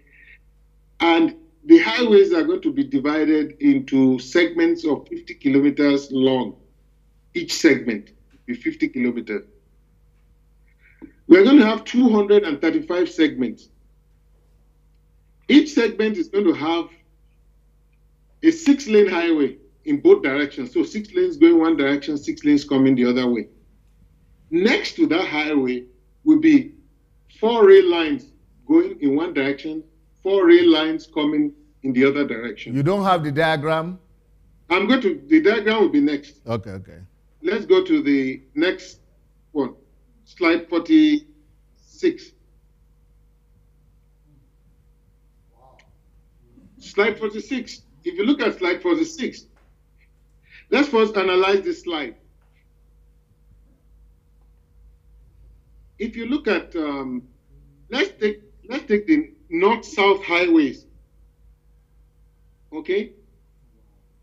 North-south highways, if we start from Maiduguri, you see highway Interstate 15, right? It has the label, a red label on it. Can you see it? The next one to it is Interstate 25, 35. You could see that all of them have something in common. They're all odd numbers. So that anytime you're traveling within Nigeria and you see a 2-digit letter highway and it's an odd number, you know it's a north-south highway. So the first one starts around Maiduguri and the last one ends around Ayetoro to Badagry. That's highway I-95. So there are 9 of them going north to south. Then there are a lot of them going east to west too. The first one starts at Sokoto, which is the highway 10. Next one is the 20, 30, 40, 50. And there are 7 of them going east to west. And you see they all have something in common too. They are all even numbers. It's not visible, eh? It's not clear. Is there any It's way? very clear. Oh, We'll see if we can make it larger. okay, it's not showing Zoom. big enough. Okay, we are zooming it now. You have to start again. Okay. Okay, start all over again with the map. Okay, with the map. Okay. So if you look at those highways, you're going to look. No, start with the highway. Just start all over. What is highway? Where is highway? Repeat that. Just start all over again. What is this? What are we saying? We are seeing the map of Nigeria. What is on top? What are we saying? Okay, so what we are seeing right now are the highways. Okay. We have Can somebody we have point? 9 highways going from north to south. Can you go and point? You see we have the pointer somewhere. Okay, so No, you have to stand. No, not that kind of pointer. You have the red one. Is it there? Make it long. Yeah, and stand this way. Stand from this side. Go cross now. Yeah. Okay. So start all over again. I mean, tell us what we are saying, please. okay, so let's look at the highways, for instance. Let's look at highway I-15, if you look at Maiduguri area. Maiduguri, maybe you might not know Nigeria. Okay. We will just have mercy on you. Yeah, or is the red one better? Yeah, red one is better. Okay, don't worry, I'll do it. Yeah. Okay, that's Maiduguri here. Okay, go ahead. Okay, you could see I-15 there, right? Where is the I-15? Yes. Yes. Okay. If you go westwards, the next one will be I-25. I can't see my site. This one, eh? Okay, yes. Okay, the next one, I-35. Yes. So they are going up in steps of 10s. Yes. Now, one thing all of them have in common is they are all odd numbers. They end with a 5. So this is highway, right? This is like autobahn, Yeah, these are autobahn highways. expresses, They are expressways. interstates. Interstate, yes. They are Okay, interstate okay. highways. Uh-huh. Now, each of these highways you are looking at, when you go into them, I'm going to supply that picture later. I don't have it yet. I've not finished developing it. But if you go into them, inside each segment, if you look at a segment is each of those bars you are looking at. Yes. That is a segment. One bar is a segment. That segment is 50 kilometers long. Okay. 50 kilometers long. If you look inside that segment, what you are going to see is you are going to see a highway with 6 lanes going in both directions. Where is that? So there won't be any speed limit. Where is that? Where is that now? Here? No, I don't have that diagram yet. It's going to be inside. How It many? will be inside the segment, yeah. 6 highways. Yeah, if you look inside, Oh, six, Okay. 6 lanes. 6 lanes. Okay. yes. Okay, 6 to go, 6 to go. Okay, good. Like in California. Yes, like in California, that kind of highway. Okay. Okay, let's focus on I-15, for instance. Let's take Okay. I-15. Let's look at I-15 alone. Where If you is can that? get, This I'm one? not sure what, This one? Okay. okay. How many bars are in I-15? 1, 2, 3, 4. Four. 4, 4. 1, There are 2, 6. 3, 4, 5, 6. There are 6 bars. Okay. So if somebody asks you how long is Highway 15, because there are 6 bars, you already know it's 300 kilometers. Uh-huh. Okay, because they are 50 each. Okay. 50 each. Uh-huh. Okay, so that's 300 kilometers right there. Okay. Now, if you take one of those bars, and I don't have the diagram yet, but when I do have it, you're going to see. If you take one of those bars and you expand it, you are going to see a super highway, 6 lanes in both directions. Uh-huh. Okay. Next to that highway, going parallel to that highway, you are going to see 4 rail lines going in both directions. Okay. 4 rail lines going north, 4 rail lines going south. Parallel.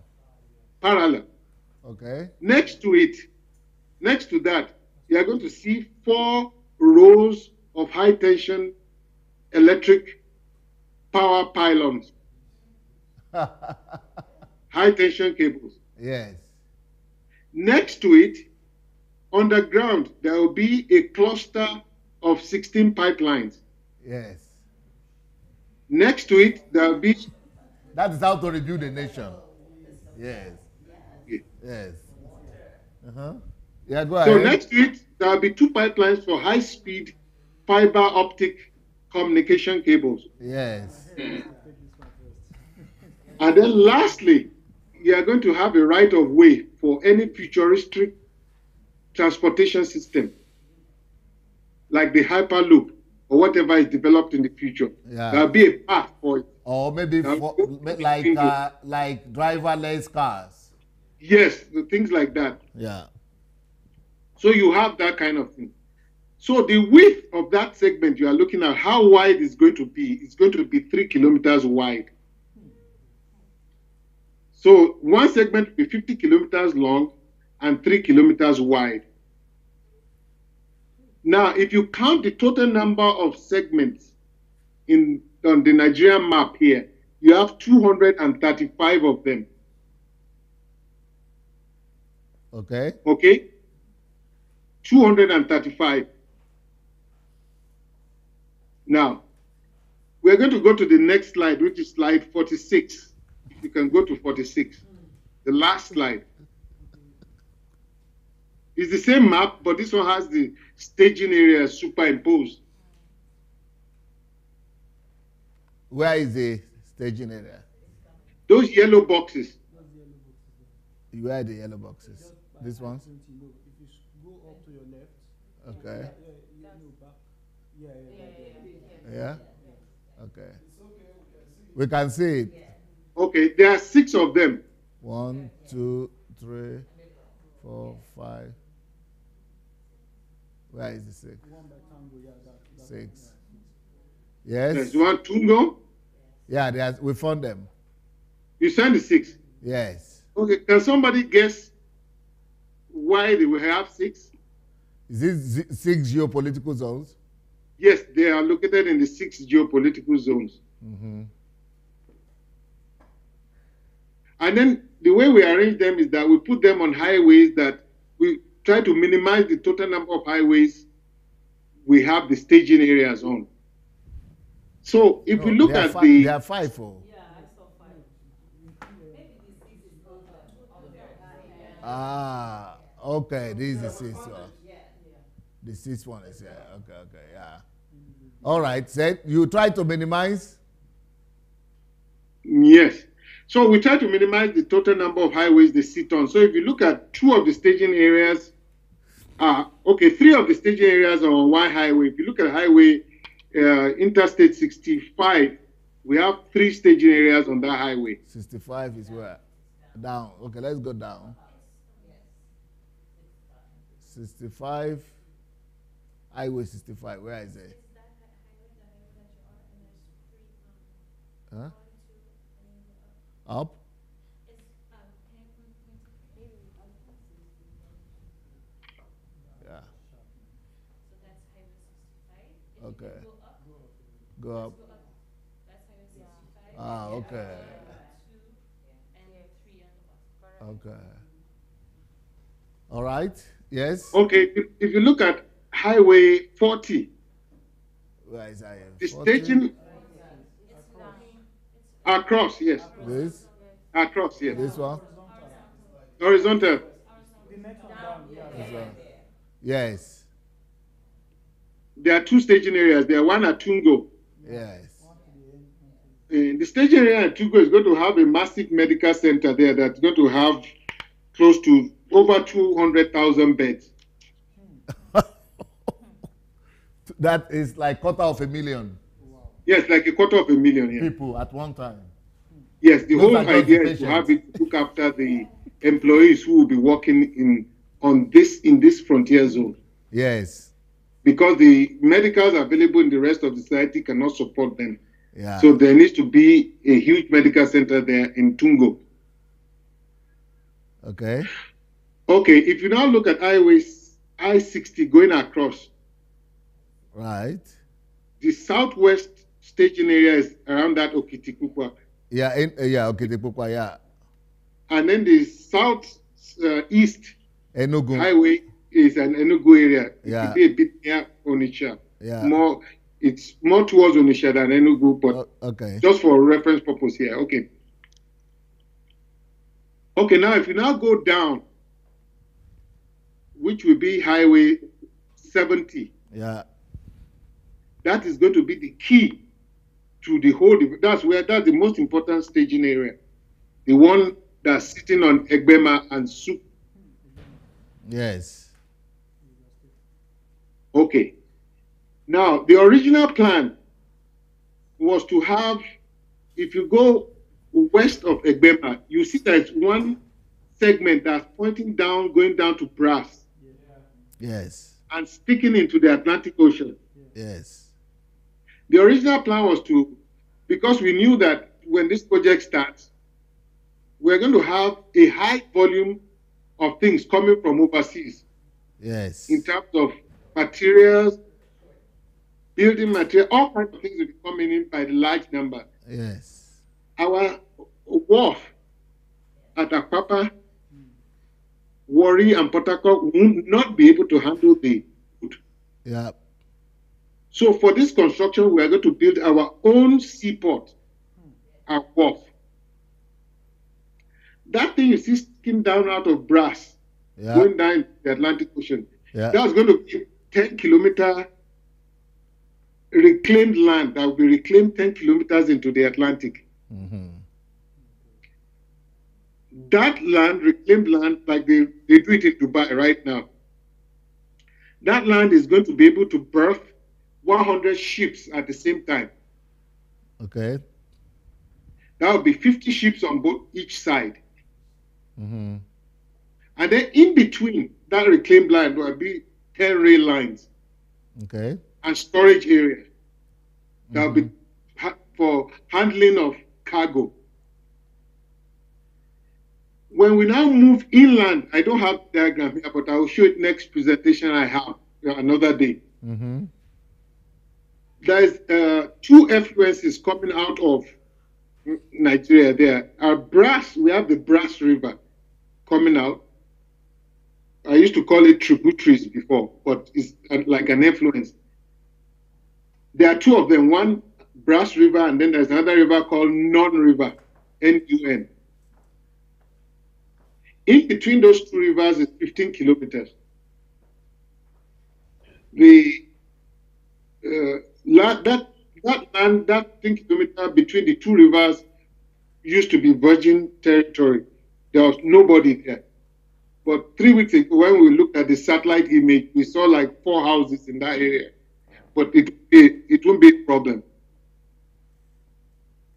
So that area, which would be like where we'll be storing containers, will be like 12 kilometers wide and 5 kilometers long. It will be capable of handling close to 500,000 containers. Mm-hmm. And then rail lines will now take And it from the reclaimed land will be able to accommodate the population of about how many? Oh, the reclaimed land will be able to take just the 10,000 people at the start, Okay. but the staging area is where most people will be. Up to staging area would then be around 100,000 people. No, the stage area will be like for this big super stage. We call that one the super stage, the South super staging area. Yeah. That one is going to take about 500,000 people. 500,000. Okay. 500,000. Mm-hmm.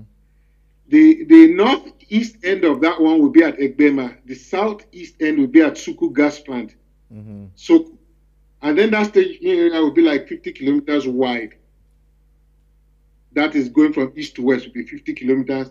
Then from Soku gas plant to Egbema will be like 15 kilometers. Yeah. That is how big that one will be. That is where the planning for the rest of the frontier zone and zone C will happen. So you see the whole grid we have on the map now, together with all the staging areas that we have, all that combined together is what we call the frontier zone. You are talking about the brass area. Yeah, the brass area, together with all the construction zone where we have all the highways all across the country, will be the frontier. Okay. So, but then, the frontier, that is where people will stay and be prepared before they go to the C zone. Yes. Each of those segments will be part of the frontier too. So, which means we are going to design the experience people are going to have in those 235 segments, so that when people migrate into that place for the purpose of getting job to go and do construction work, the experience they feel when they get into that zone of where the construction is happening is what's going to change them. So the frontier is not just where are the frontier zones? The frontier zone is a combination of all the staging areas, the 6 staging areas, plus the 235 segments. So make it a 240 something. 241. Yeah. Yeah, 241. But where are those 230 something? How do we see them? Oh, those are each of those segments you see. These segments? Yes. But these segments are already occupied by citizens right now. Oh, those segments, each of those segments, the construction work is just going to occupy 1 kilometer wide. Okay. The other 2 kilometers is where will be the graduated camping system. Okay. Definitely, we'll be able to find that kind of territory in this whole wide place. Definitely. Yeah. Yes. Okay, I got it. Okay, go ahead. So for everyone, you have 255 of those things, 235 of those things you have. But the question that the politicians are going to ask you is it evenly distributed, just like the landing zones or landing, what do you call them? The staging areas, they are equally distributed, which is fine. Yes. But what about all the 200 and something? Are they also equally distributed? We've not calculated it yet. We could superimpose the map of the 6 geographic zones on this thing, and then count the number of segments inside each of those. Yes, including the federal capital area. Yes. Because everything will always be political in Nigeria. They will always be saying, okay, your zone, Awuza zone, northern zone has this, and then this one has this, so that it will be, we will avoid any unnecessary political argument. Controversy, yes. Mm-hmm. We are going to do that. Thank you. Let me take that note down. Yes. So that we could have that count when we are done.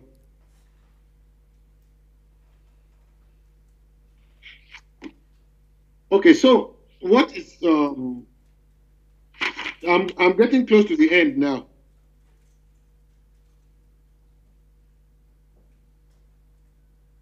So to build every zone is going to cost us, not to build every staging area is going to cost how much? No, the staging area itself, the super staging will be the most expensive. That's going to be about the super staging is going to be about $5 billion US. Okay. So for six of them. What about the No. each The other stages will not be 5 billion. They will be like 3 billion. Okay. It's only the first one that The will one be in 5. brass is the one that will be more expensive, right? Yes, it will be more expensive than the other one. But what about the others? 230 something, 33. No segments. The highway construction part of it is 1 billion each. Okay. So we are looking at that 1 billion each. Is that just going to give us the highways? That's just going to give us the highway. Yes, all the infrastructure we're going to put on it is like 1 billion. Yeah, but then not all the. If you mean all the infrastructure, including the highways and including the fiber, optics, and including and the train and railway station too. Oh, let me put it clearly. Let me make it clear. Okay. All the portion we are putting on the 235. Yes. We are referring to that as the backbone, infrastructure backbone. Yes.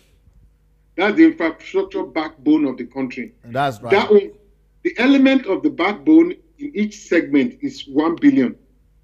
That includes all the three communication. I mean, that includes the road transportation. I mean, transportation. The road, the railway, and the fiber something. Yes.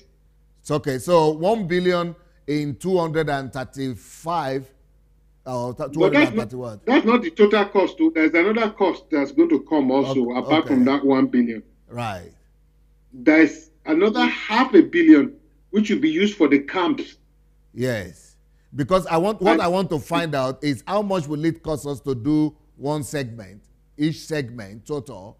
So let's say each segment 1.5 billion per segment. 1.5. Yes. Okay, good.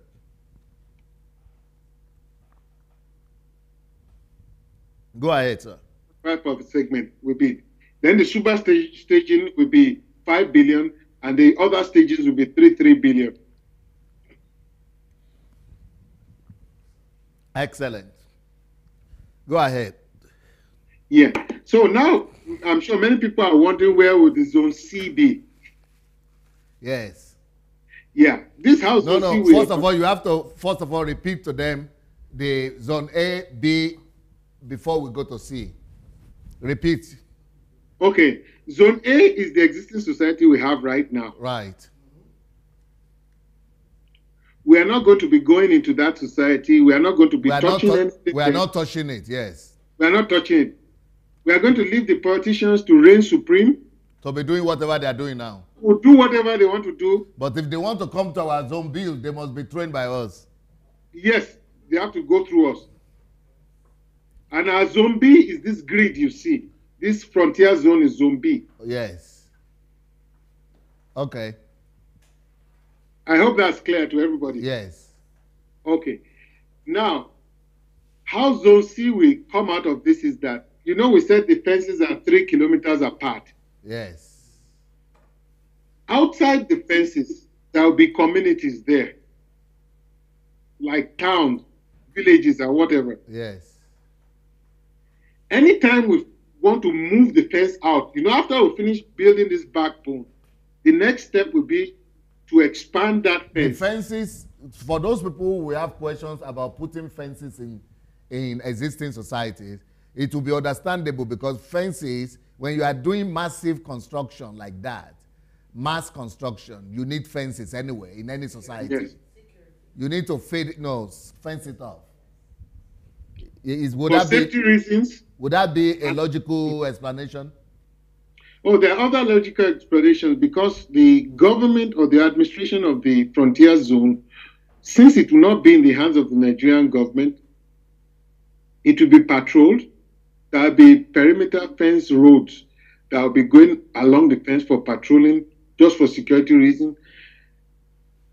When people flow into that zone unrestricted, internationally, in a way that people come in large numbers, just like we have with the free zone centers right now, right? Yes, just like we have with the free zone centers now. Mm-hmm. So we want to have a separate administration there. Yeah. So to get into the zone, you need something like a visa to get there. Like a pass. You need a pass. You need a pass to get in. Yeah. Because we want to create new communities and new New laws, communities in there. new order, new rules. New rules, new everything. Yeah, so before you could get permission in there, you have to have something doing there, either working there or you have been trained to know how to conduct yourself in that new community. Yes, and that's where we come to the explanation of the graduated camping system. Yes. Okay, so this forms the zone. This grid you are looking at, 235 segments, Yeah. plus the 6 staging areas, Yeah. form the frontier zone. Yeah. Okay, now each segment, as time goes by, the fences on the segment will be moved away from the center of the segment. Okay. So communities that are adjacent to the fences will move the fence over them and they will swallow those communities. These communities that have now become part of the frontier zone now, before we do that, we first depopulate the community, Okay. move them into the frontier zone, Yeah. then move the fence to take over their former place of abode. Right. Now, the mechanism for making that happen is that currently, where the plan stands at the moment is that we're going to get a map of the existing community. Uh-huh. Look at the land area each individual has in that community. Right. The property they have. The reason we have to do that is that we don't want them to get less than what they have now. Mm-hmm. So when they are zoned, where do we move them to? we move them into the frontier first. But before we move, I mean, is it in the frontier now we are going to train them and prepare them? Yes. Okay. We move them into the frontier. They go through the process, the workers who came in for construction purposes. Before they are, so they are going to be trained just like the workers are going to be trained together with Yes. before they could be moved to Zone B. Before they move to Zone B. Okay, okay. That's the So frontier. once they get into Zone B, Yeah. the fence will be moved out to swallow their community. That's right. And their community, their previous communities and villages will now be turned into either frontier or Zone B. They will now be part of Zone B, but eventually they become Zone C after construction. Yeah. After completion, yeah. Yeah. Okay. So most of what is there will be demolished. The only thing we won't touch is the grave yet. Yeah. The grave site will be left intact. Mm-hmm. Every other thing will be demolished. And then the ultra-modern community, how it's supposed to look, how we're going to implement it there. But before the implementation happens, the virtual reality design of how that place will look like will be presented to the former occupants of the place. Yeah, so they will see how they will be living. They will see their Yes. villa, their houses, and they will see the condition, the European standard. Yes. Yes. Not only will they see that, they will be given the option of selecting places they will prefer to stay. Options, yeah. They will be given option, and then they will also take part in the design itself, adjustment of that virtual reality design. Right. To suit them. To suit their individual needs. Yes, to suit their individual needs. Yeah. The whole reason for that is that we want to set a system that will motivate them to want to join into the Zone C. Yeah, so that they don't fight it. So that they don't fight it. Especially with them having bad experiences with the Nigerian government. Yes. Yeah, with who have moved people and don't compensate them and things like that. Yeah. And then they didn't get a good payment back. Yeah. So that will be the process we want to work. And that will continue until all the Zone A areas get swallowed up. Yeah. So the whole Nigeria Zone A will be gradually taken over and be replaced by the Zone B. Zone C. And yeah. eventually Zone C. Yeah. Yeah. So that's the plan. Well, is that the last slide we have? That's the last slide. And okay. Then questions and answers, eh? Question and answers now, yeah. Yeah, okay. I think people would like to know where we'll find the money from. Okay. Put on the light, I think. I can put him back. Let me, yeah, put him back on there. Okay, we have a lot of agitators that want to ask questions. Okay. Yeah, thank you very much, sir, for the presentation. My question is in three parts. First and foremost, considering the city Lagos and the amount of congestion we have right now in Lagos. So if we are going to carry out such a massive project in Lagos, how do we handle the displacement of Redemption camp. yeah, the displacement of the current infrastructure that we have there, Winners Chapel. the displacement of people, and all that, given how Lagos is currently structured, Overcrowded. and secondly, how do we plan to handle or manage whatever resistance that we might face given a parallel government? Because it's like the whole program is like you're running a government within a government, whereby the federal or the state or the local government wouldn't have any, will I say, jurisdiction within the project that you currently run. And we know the mindset of the current leaders that we have in Nigeria. And my third question has to do with security. How do we plan to manage the security situation we currently have, especially up north, Boko Haram, down south, the Niger Delta problem, and the Arewa and OPC and all that? So is there any plan to actually manage the security? Thank you. Yeah, thank you very much for that question. We are talking about this. The Lagos part is the only part we didn't think about. The other two questions about the kicking against it by local government authorities and politicians and all that, we've thought about that, and also about the security aspect. If you look at Lagos as it is right now, during the planning, we were looking at that Badagry area, and we were looking at, by the time the construction starts in that Lagos side, most of the construction that will originally begin should start from that Badagry and going up north to Ayetoro. That area is not thickly populated yet, which means that laying out the highways in that place will be relatively easy. Now, the first people that are going to move into these zones for construction are most likely going to be unemployed and the least in the society. That's what likely going to happen. Because the employed people will not want to live where they are. The people working in oil companies are not going to leave. The people working with banks are not likely going to leave.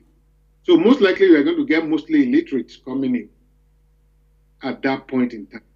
Yeah, but you know, if you talk about Nigeria and Lagos in particular, and out of the 80% of, let's say 80% of people in Lagos are employed, if let's say 100% of them are employed, 80% of those people you said are employed, they are willing to change their job today if they are going to be given better options. 80% of them are looking for better payment. So I'm sure that we are going to get a good result. Yes. Not just illiterates, but even the people who want to improve their condition of work. That is very true. Excellent. So that's what we believe will happen. So if people move out from the center of Lagos and start moving towards that highway 35 for work, and they start moving to that Okitipupa staging area, Lagos will be depopulated real fast. And especially if we do it, the highways are going to be in different directions.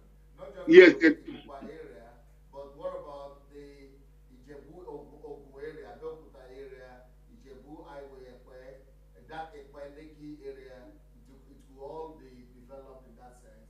And then the Ibadan also, that area too Will be one of the first places to start, yes. So does that answer the Lagos congestion problem yet? Now that you mentioned it, I'm thinking, We have to. I'm sure we will need to do the computer calculations, but this okay. is just an idea. Yeah. Let's continue. What's the next question? The next question was the how do we work? How do we get the buy-in of the local governments, the state governments, the traditional rulers, and the federal legislators? That's the next question. Yeah. That's the next question here. And that question was the one that had to do with the LTO, which is the license to operate. The team that will be working on the LTO, their job is to sell this whole program, starting first at the local government level and getting their feedback and their buy-in. When they see virtual reality of what is going to happen to them, if the project is supported and it's the gains that they are going to get, then we won't have any kickback. You know, by human nature, human beings go for what profits them. Okay? The reason why a man will remain on a path is because he's going to get more reward on that path than any other path. If a man stays on a path and says, oh, you know what, I'm going to get a reward of $1 million after 2 years, but I need to kill 3 people, I need to steal from 200 people, I need to lie to 1,000 people, he will stay on that path because of the reward. It will be hard to convince him. But if you come to the same person and say, okay, I have another path for you, the reward is 3 times the reward you are pursuing right now. You are going to get it in a shorter time, and it's going to be less risky. So if you answer those 3 questions for every individual, they say, what's the size of the reward? How long is it going to take? What amount of risk is involved? If you get that equation right, the person will abandon whatever path is embarked on before and jump on the new path. This is the strategy we're going to use for handling every people we deal with, starting from the guys who finance the whole project down to the person locally that we think will be the most ardent opposer to it. Because that person you call the opposer, inside his head is making a calculation. A calculation inside his head is, what am I going to lose if these people implement this project? That's what he's thinking in his head. And that's why he's opposing it, because he's looking at what he's going to lose. What risk is going to come to me as a result of this project? He's calculating that in his head. Okay, let me add to that answer, Mr. Shobomi. What I would say is that, first of all, I would like us to, I think we have to start with the federal government and with the senators and the House of Representative members. Right now, you know, the senators and the House of Representative members, they have an idea, they are trying to do something similar, but not a holistic one. Right now, I heard that there is a law that has been passed and a committee that has been set up in the National Assembly to have similar zones. But I think they only appointed 6 zones, very similar, like we had landing, or what do you call it, something. Yes, staging. Staging something. So they said, but they are calling them free trade zones, or what do you call them? Free trade zones. Free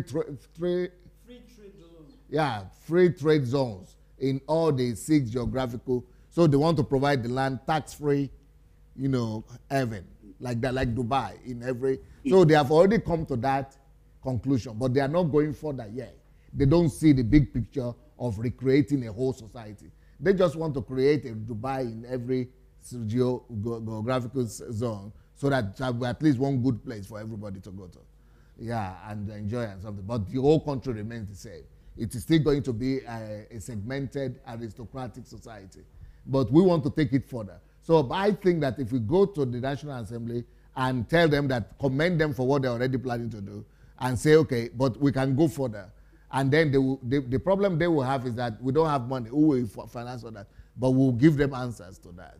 And then all the other questions we'll try to answer. Then when they, and then we might need them to actually pass a bill sanctioning this as a plan for national development for the next few years, 10, 20 years in Nigeria, for example. So when that bill is passed and they accept that, and they know that we are not going to say they should use their money or we should disband the assembly, let them keep on doing what they're doing. We are going to just keep on doing what you are doing right now. We are not disturbing you.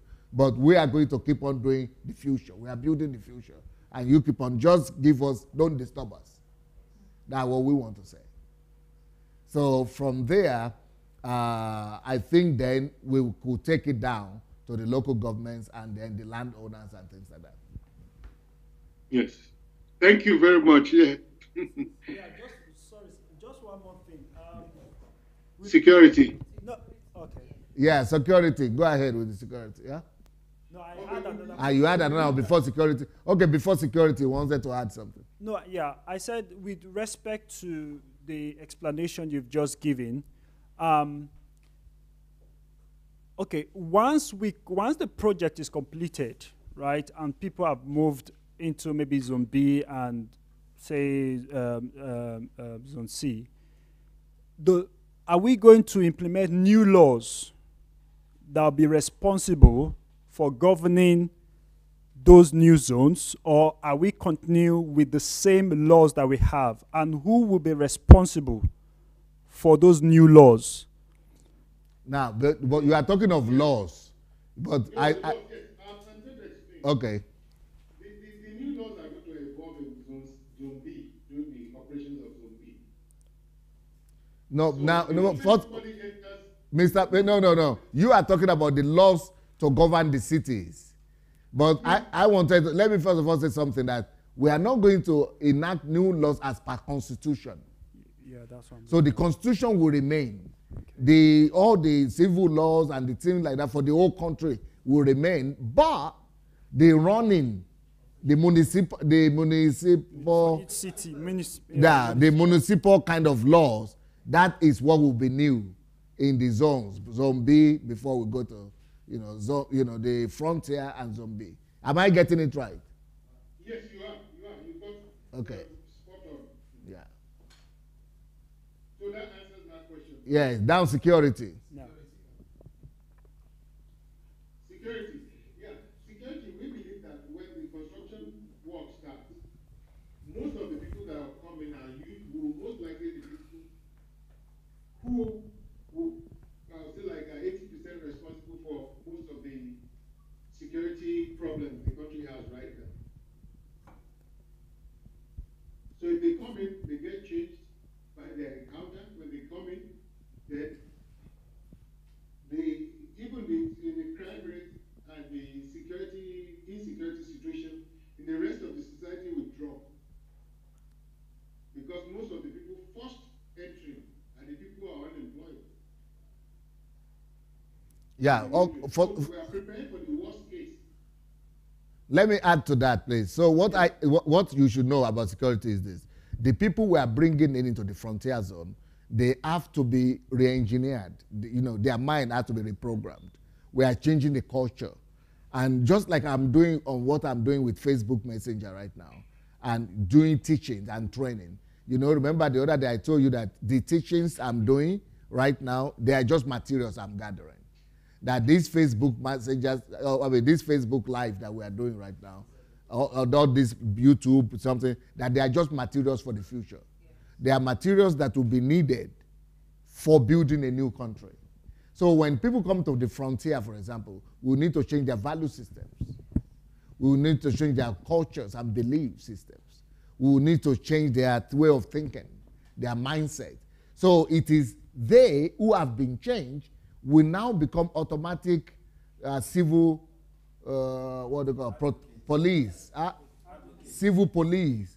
And they, just like you do in America, for example, you have to report everything that's gone wrong. So that one is on the civil level. But then, besides that, I've not spoken this to Mr. Yinka yet, but there is an engineer, there is a technology that we are developing already and contracting with in America where that will you will wire the whole country with. Just like infrastructurally, you are wiring the whole country for electricity, for railway, for fiber, fiber something, optic something. The same way we are going to wire with security. So all the highways that are going to be built and all the things that are going to be, they are going to be already equipped with cameras and securities automatically, surveillance. So it will be a national surveillance. So there will be surveillance from the frontier zone to from zone B until the whole country is full of surveillance. So it will be very easy to do. It will be a national, in fact, if anybody shoots, you will know where somebody is coming from. You will know with the kind of gun that is sounding like that. Everything will be recorded. And if anything is done, camera will be picking it up. So it's going to be very sophisticated security system. Are you with me, sir? Yes, I'm with you. We are just spot on it. I'm very happy the way it's being handled. Yes. Very good. I'll give a quick walkthrough of what it will look like to the average person who wants to come into the zone. Is that okay? Yes, please. Okay, what the person will actually see is he will just hear the news. He will hear from friends and people that they are employment in some construction zone, and that he will work there for some months, and then he will be able to take his family down with him to go work there. So he goes to one of the 774 centers to register for work. Why 774? That's the number of local governments we have. So each local government will have like one center where people could go register for job in the frontier zone. When they go there, they give all the initial data about themselves there. They do a quick medical to look their fitness or whatever, just to determine their pathway through the frontier. Health records, because right now even the Nigerian people don't have health record, but that way through the frontier everybody will be put on health record. So everybody's record will be recorded, health condition will be recorded, and now everybody will be given their health card so that you will know exactly what is wrong with everybody. And that way will also be, yes, it will also be the way to introduce everybody to health insurance. So the whole country gradually that way will be on health insurance, health facilities, and so a lot of ground will be covered parallel with the building. Yes, go ahead, sir. Yeah, so when they go to the center and register, after registering, the center will tell them that, okay, come back on this day. Okay, they come back 1 week time to tell you the day you are going to go into the frontier. So they go back home, then a week later they come, and then they are given the date they should report for entry to this frontier. And they will go and report at that very center where they registered. So they show up there in the morning. And all the people that have been put together in one group will now go by buses. I mean, no quality, no great buses. They will take them to the edge of the frontier zone. When they get to that gate, the gate will be so designed that the entry point will have a psychological impact on those people just coming in. When they get in, they're all going to alight off the bus. They're going to get down there. They're going to go to one area where they're going to be further processed. And they're going to be given places where they will sleep that day. It's only one day at the gate. Now, the ID they came in with originally, that one will be retrieved, and then they will give them a frontier ID now, a new ID. And then the medical will be more rigorous than the medical. Can you tell them, Mr. Inka, that it's similar to what happens with Shell? If you go to Niger Delta area, they have Shell communities, whereby So just like they said, the way the rumors go around, Shell is employing, and people rush and go ahead. It will be the same principle. But in Shell, before they are allowed to live in the Shell community, they give them training like this too. Yes. And then there is security in Shell. 100% electricity. I don't know if you people get what I'm saying. Is it going to be something similar, sir? It's even going to be better. Yes, I'm just saying, just that our people will have a picture of what we are talking about. Okay, so when they get to the gate of the frontier, they use one day, they get the food processing. They are all issued out kits, which they will use in Camp 1, which is the boot camp. The boot camp is the place where their sleep-wake cycle will be readjusted to what will be used in the frontier zone. There we're going to need the help of the Nigerian army. The Nigerian army is already being paid by the government, so, and there is no war they are fighting. So we could as well use them in the frontier. Although they themselves will go through training before they run the boot camps. So the guy who comes into the boot camp uses 1 week in the boot camp. There are some aspects of their behavior we are going to shape during the boot camp. When they leave camp 1, which is the boot camp, they will move into the next camp, which will be the camp G1. That's the second camp, G1 camp. The G1 camp, they will use 28 days there. They'll be issued it's a series of new kits, including safety glasses and all those things, uniforms and whatever they need to use, physical training and allowances, all the other things they need in G1, they will need the 48 days. Now, the thing about it is, if 1,000 people enter G1 camp in a segment in 1 week, the next week that 1,000 moves into the G1 camp. That's boot camp is 1 week, 1,000 people move into boot camp. When they move into G1, the number of people in G1 camp is 5,000. But they will do 4 weeks inside G1 camp. Okay? So what happens in G1 camp is that by the time they are moving in, 1,000 people have moved out of G1 to G2. A new 1,000 comes in to meet the 4,000 they meet there on the ground. The whole idea for that is that once a culture has been formed in there, in G1 camp, and you have 4,000 people, when 1,000 people enter and mix with them, they will infect the new people coming in with the culture they meet on ground. We won't need new instructors to tell people what to do.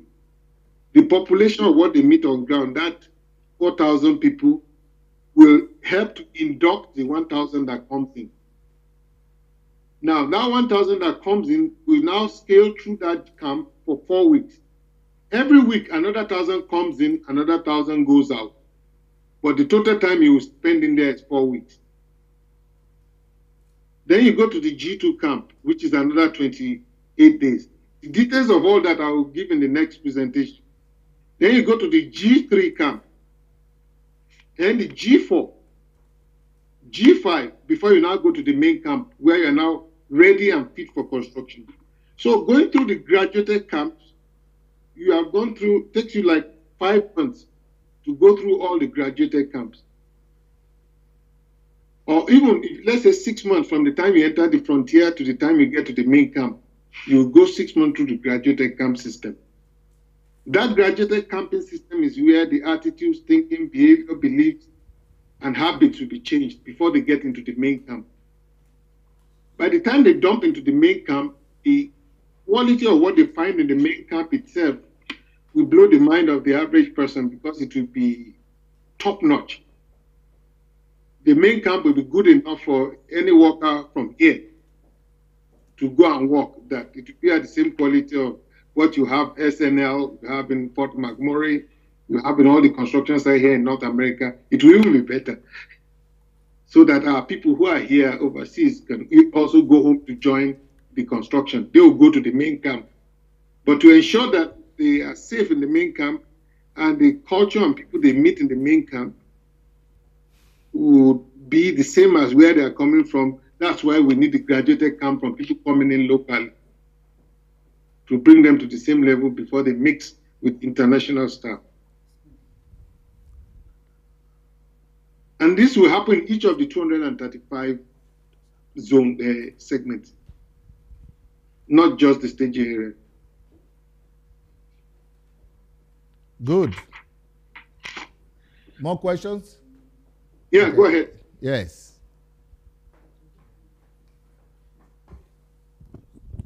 Thank you so much for the presentation. I just quickly, I wanted to ask that, is there any plan for compensation? What I mean by that, the grid that we just saw is going to go cut across so many existing or current roads or infrastructure that the government has built, because it's so wide that I don't foresee it not impeding on something the government has previously done. And So individuals too. and individuals, state governments, local government. So is there something set aside to manage that? Some, even though there might be a law signed, there are some individuals that will refuse. So what will be done about litigations, legal issues that will drag like they usually do? And is there funds set aside for compensation for the federal government and the state government while they had highway cuts across people's infrastructure, road and all that? Okay, I'll answer that question very quickly. The way we've worked on it so far, we are still working on that thing. We are still looking at those things you mentioned. Those are issues that are still bugging our mind till now. But each of these highways, we are currently acquiring the GIS information for the whole Nigeria. What I mean, the Geographic Information System. The reason for that is that we want to put rules on where the roads will pass, the highways. We want to avoid as many bends as possible. We want to talk about rules in terms of how it impacts communities they pass through and existing infrastructure they will be passing through.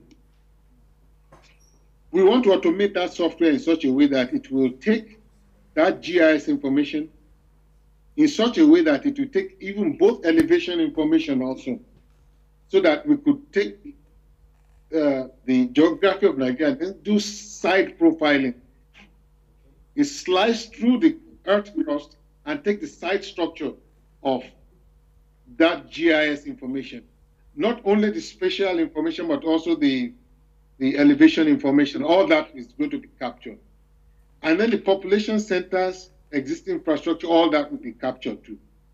So what the software will do is it will try to take that highway that's being constructed, that's going to be constructed, and readjust it in such a way to meet all the rules we set inside that software, so that it will have minimal impact on Zone A. That's what we are doing. That's so far. But we are going to come back with more results on what we are discussing about now. But I would like to say that by the time what is more important for us in the beginning is zone B. So for the zone B and the front line and the frontiers. Frontier zone and zone B, yes. So zone B is what we are more. 1 minute. Yes. 1 minute. Yes. Yeah. So during the time we are going to be doing the zone B and the frontier, we are trying to do our best not to touch anybody's property. Zone B is going to be our model, our prototype. So by the time we succeed in constructing Zone B, we are going to destroy. Maybe there are some things that will be destroyed, but they will be, in agreement with people, and people will be compensated. So we are not going to touch the troublesome areas initially. But by the time we demonstrate and produce Zone B in all those zones, all over, and by the time they see the infrastructure and they see the destiny of the new that is coming, it will become, we would like to see, showcase that result. So that when people see the result that is already done like in a miniature, we think that result that will be all over the country and it will be European standard living, comparable to America and Canada, and nobody wants to run away, everybody is coming back. We hope that change, result, those initial results will begin to convince as many people as possible to also be online. That's our hope. Yes, man. Yes, that also answers that very perfectly. Yeah. By the time people see the only problem I feel we're going to have is a stampede. Stampede. That's what I think will happen. People say, no, we want ours first. We want the construction in our own zone before the other people. That's what I see happening. That's what I see will become. Yeah, go ahead. So I just want to know, during the mindset period when the people are going to be moved from From the zone booths, A, zone from A. the booths to G1 and all Yeah. that, and they're going to be there for weeks. Are we putting the family into consideration? Because that means at that time, those people are going to be without their families. Is that going to be? No, why would they be without their families? It's just like you get Lagos. You remember those days when people get employed in Lagos. People were moving to Lagos. Sometimes they move first. Sometimes they bring their children with them and their wives with them. The same thing. Yeah, because what I'm asking is that if the children and the wives, everybody, the works and the school of the children, But you know that time. happens every day. It's just like if your husband goes to America, gets a job in America and gets his papers, and then they bring you. They solve that. That happens every day. That would not be a problem. Okay, I understand. They can bring them. Yeah, because they can bring them to join them, and there will be schools, and there will be all those things there. Oh, okay, for those for those times. Yes.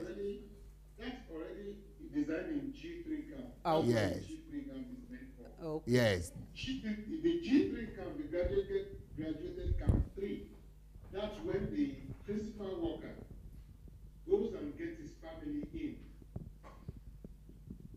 Goes and pulls in his family into the frontier.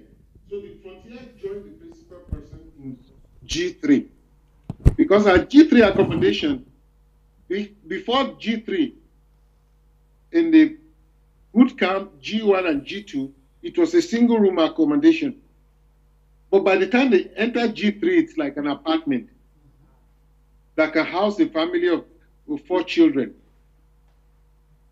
So when the G3 camp is where the family integrates with them, and then when the family integrates with them in G3, while they are going through their own training, the family will be going through their own. We've thought about the schooling for the children. We've thought about the medicals for the children, what kind of training the children will go through, and the kind of training the wife will go through, and the kind of conversion the family member will go through. So even if it's the wife that came first as the principal person, and then she goes back and brings her husband and children, what kind of steps will be taken to take care of the children and the husband who came in later? And how they are going to integrate into the whole system. That's what we're working on right now. Yes. For what I know a little in Ivory Coast, when somebody has even some little project, people are starting to fight him. People fighting because they don't want to be like, let's say like, yes, concurrence or something like this.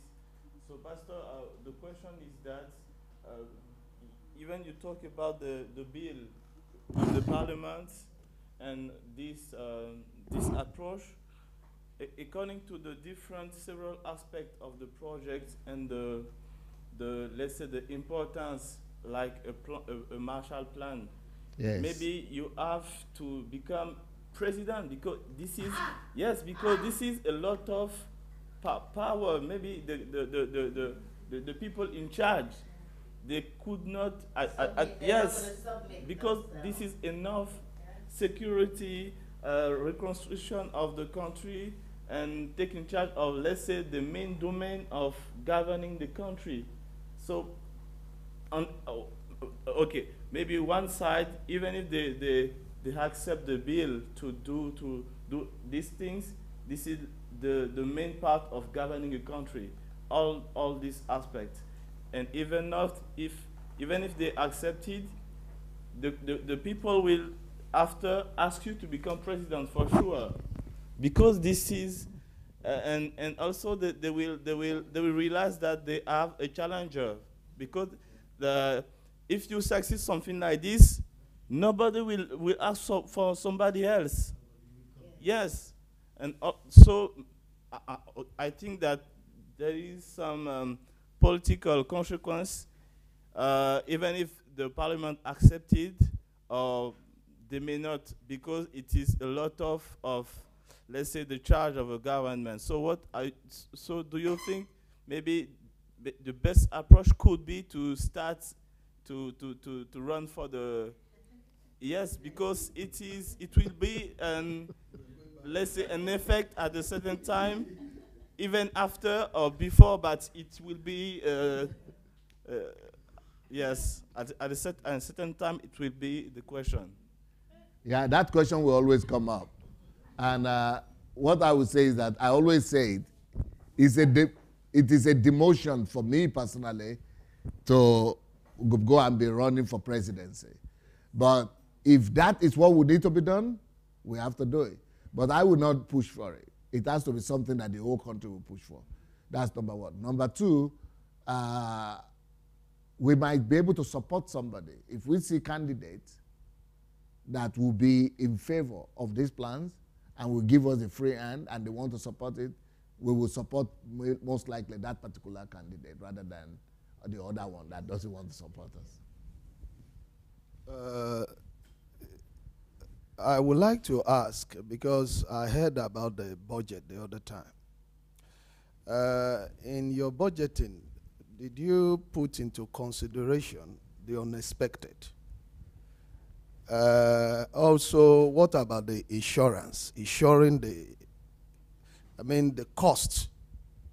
Because we have in Africa, especially in Nigeria, that sometimes Naira goes down, dollar goes down, different kinds of stuffs.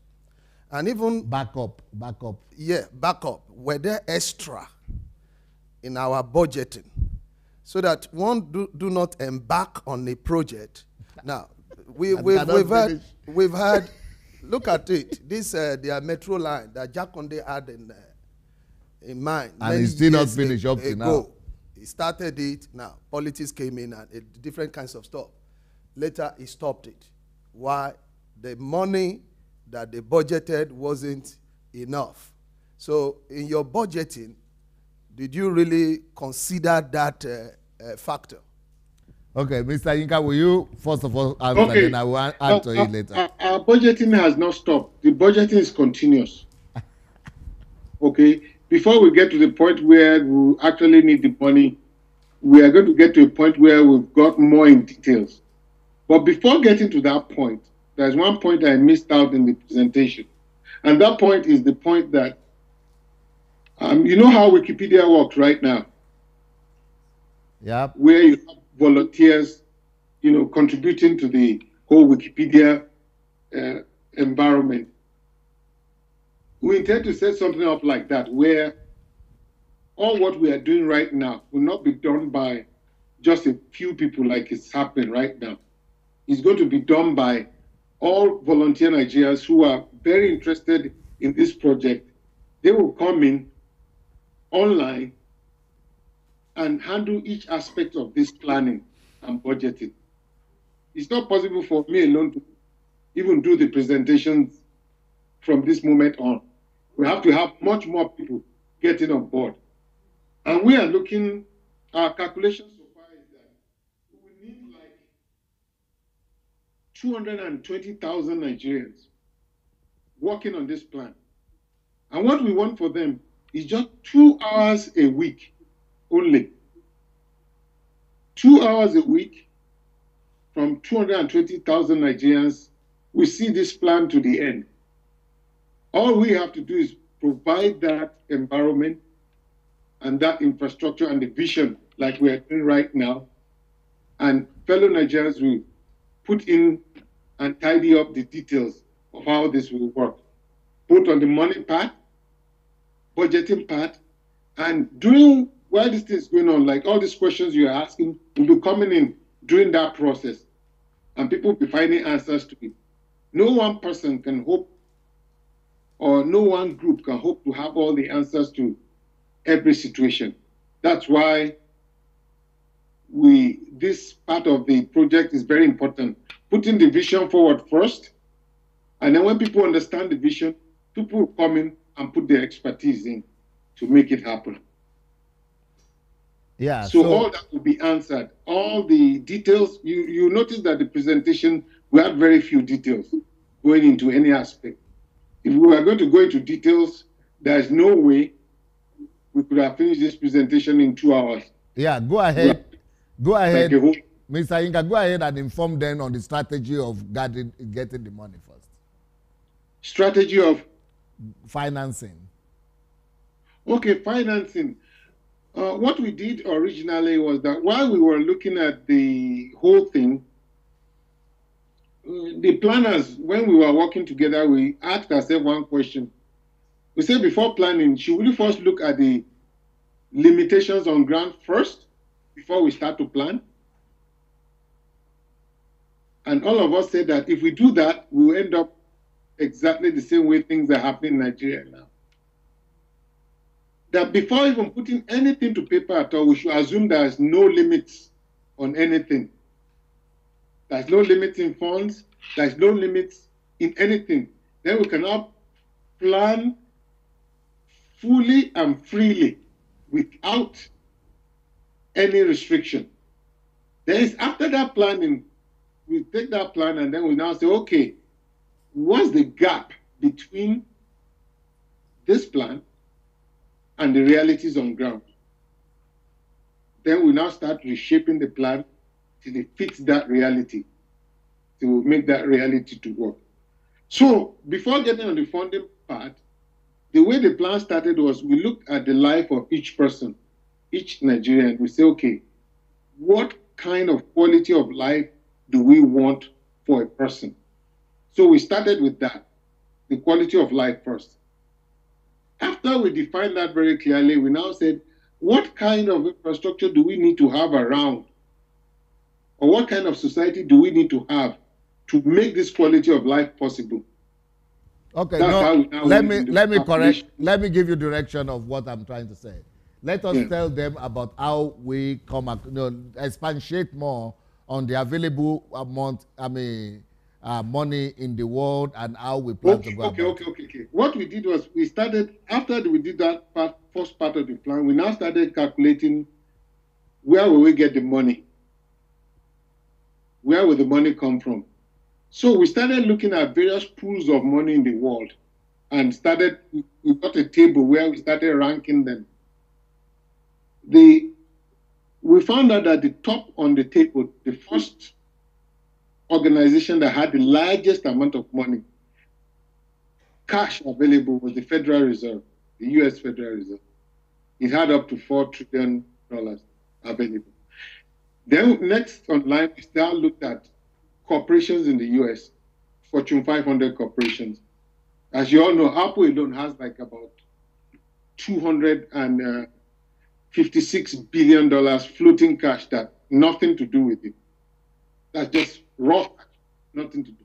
And if you add all the top corporations in the US that have cash they have nothing to do with at the moment, the total comes to about 2 trillion, between 2 and 3 trillion. So we went adding, and then by the time we got to the end, the one we thought was going to be important before turned out that they were not that important. We were looking at IMF, World Bank, and all that.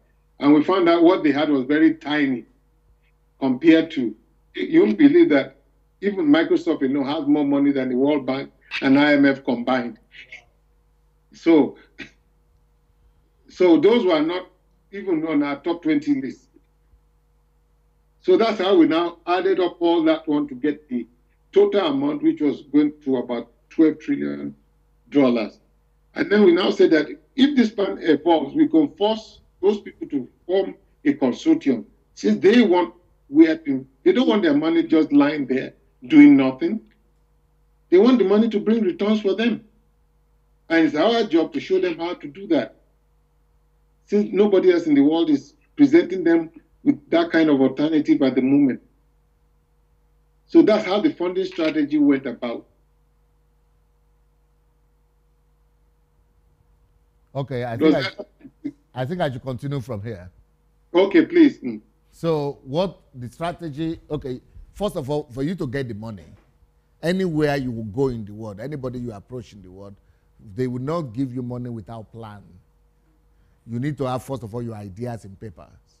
You need to have your business plan. You need to have the good understanding of what you want to do. You need to finance that by yourself. You need to come up with a clear picture of why it's worth it and why they should put money into it and what they will gain from it. So that is what we're on the stage of where we are right now. But when it comes to money, I have access to all those people that have those money.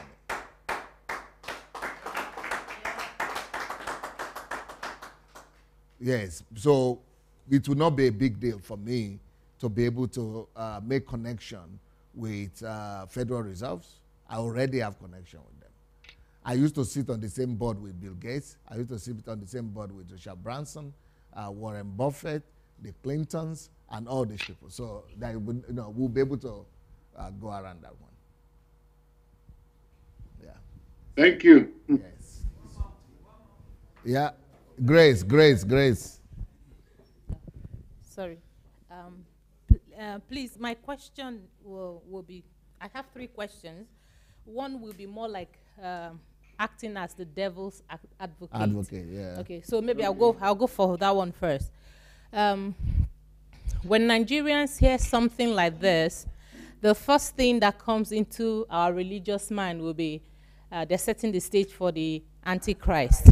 So please. I never heard of that, though. Yeah, okay. I never even thought of that, though. Okay. You mean somebody can think like that?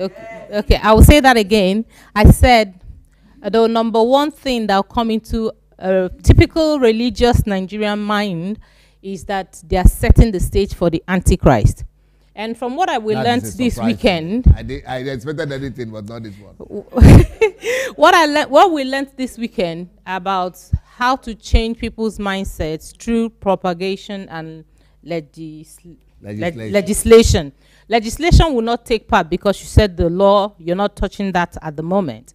So how are you going to inform people and let them know that this is not a case of setting the stage for Antichrist? Because you're talking about taking people's blood, medical details. You're going to give them cards. So because a typical Nigerian mind will go for the fact that, okay, now it is, before you know it, they will be giving people 66. And when you answer that, then I want to find out how will this affect forestation in Nigeria? And one other thing, the last one. Okay, what do the investors stand to gain? Is the accommodation and all these things free? What are the terms and the conditions? That's it. Thank you. Okay. So the first question was the what about the Antichrist? The second question I'm trying to get is forestation. Yeah, how will it affect forestation in Nigeria? And then the third question is the returns. Yeah, what is the terms and the conditions, and what do the investors have to gain? Okay, first of all, we are not just we don't want to just involve only the commercial enterprises alone. We want to also involve governments too, if possible. This is what's going to come to them. When the project kicks off, the usage of the funds will not be, it's not like they will transfer the money into our hands.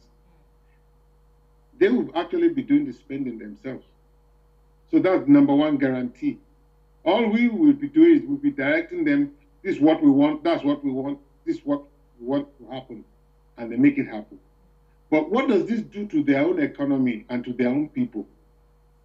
All of a sudden, there are industries that's now currently running at utilization levels that's less than 80%, in some cases as low as 40% utilization.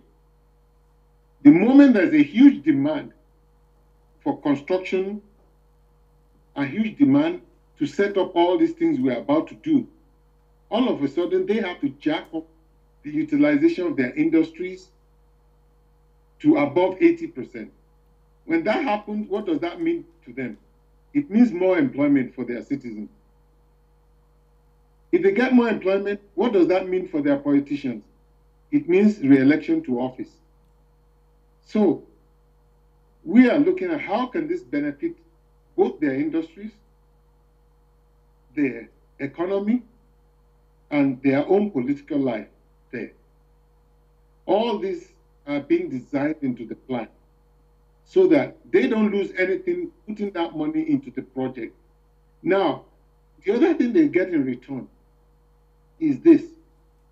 If a market size that used to be about 415 billion US dollars now expands and becomes $3.3 trillion, that means their industries have a market where they could sell into forever. It means that they just say, wow, we will keep our people employed for a very long time because we now have a population that's educated enough, enlightened enough to use to live a way of life that would demand them to consume things in the market that will help their own local industries to survive. So in terms of payback, they will get payback even during the construction, not to talk of after the construction. So all these things we are factoring in. Now, if you give some people exclusive market rights to a particular market for a certain time period, say, okay, over the next 10 years, your industry or your company has access to this market without competition, then after it's open to everybody else. There's nothing as sweet as that. That way, you don't have to pay back any cash. You don't have to pay back any of those things that would normally have happened, because right now they have something where they can actually make great return. Then, talking about I think I started with the last one first, right? Yes. Then the Antichrist part, gathering. That has been something most of us have been thinking here also. That, okay, aren't we setting the stage for the Antichrist to take over the world because he now has the record of everybody? Well, whether we start this project or not, right? That's going to happen.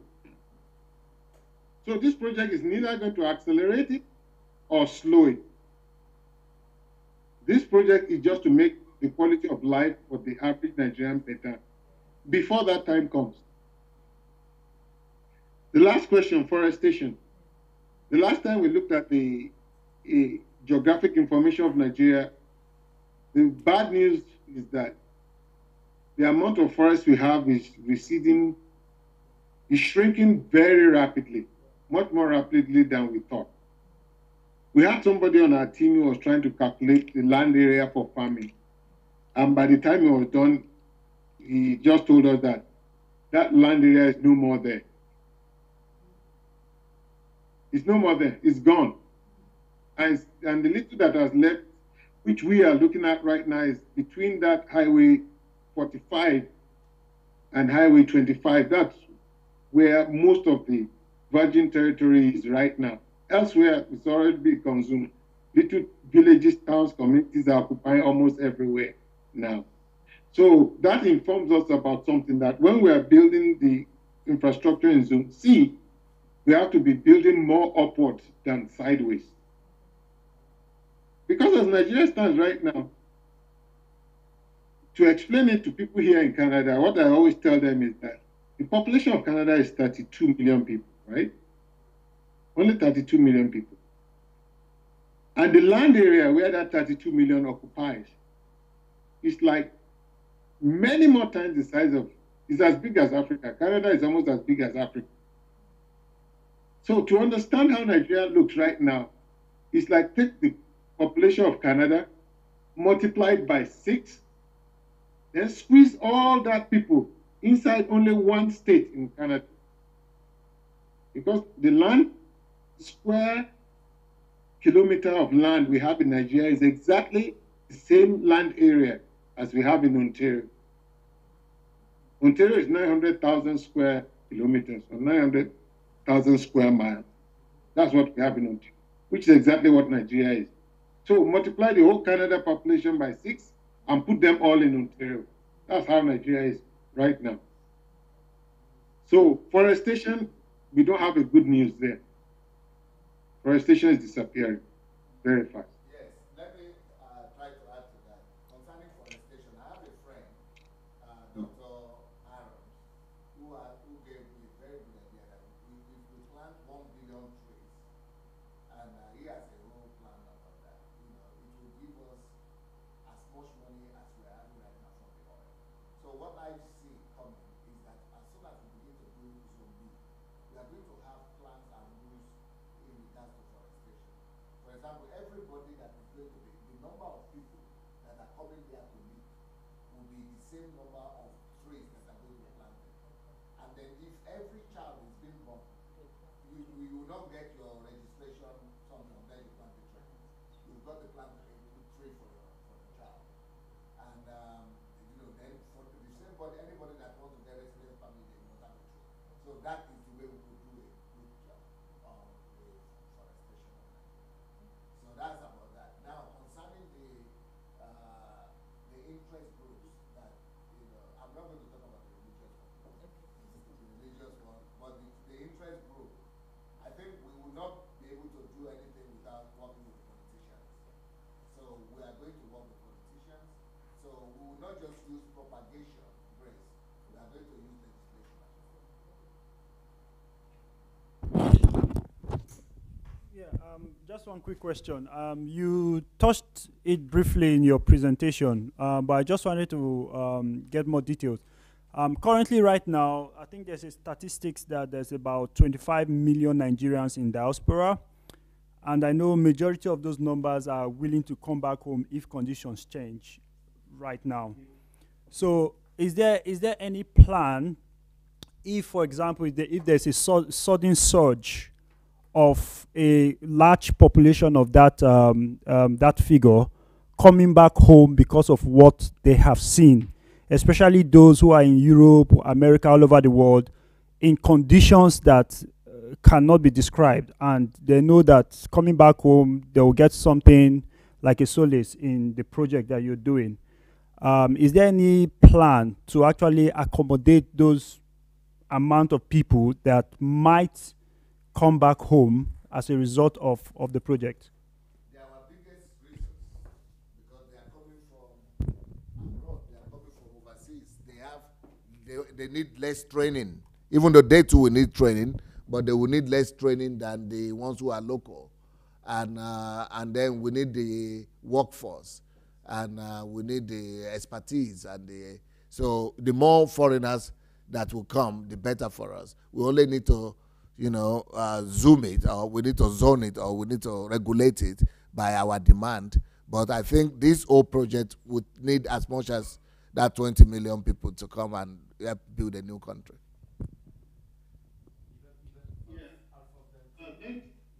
Thank you for the figure, 25 billion, right? No, I don't think that figure is accurate. I'm not sure that figure is accurate. I don't know if he is sure. I'm not too sure, but that's the figure that I think it's 14. I heard 14 million. 14. But you said 20. Yeah. Minimum 14. Minimum 14. Okay. Yeah. Minimum 14. Minimum. We were expecting them to come back home, and we were expecting them to be involved with the 235 segments, but especially in the super staging area in the south. That's where we expected them the most. Yes. Because we were going to capitalize on their skills with usage of all these virtual reality systems and planning all these things. I think, Mr. Yinka, you should give us a contact, how people could contact you now. Are you active on Facebook? I'm on Facebook, but I've not been using it. I may have to start using it again. It's not a Facebook man.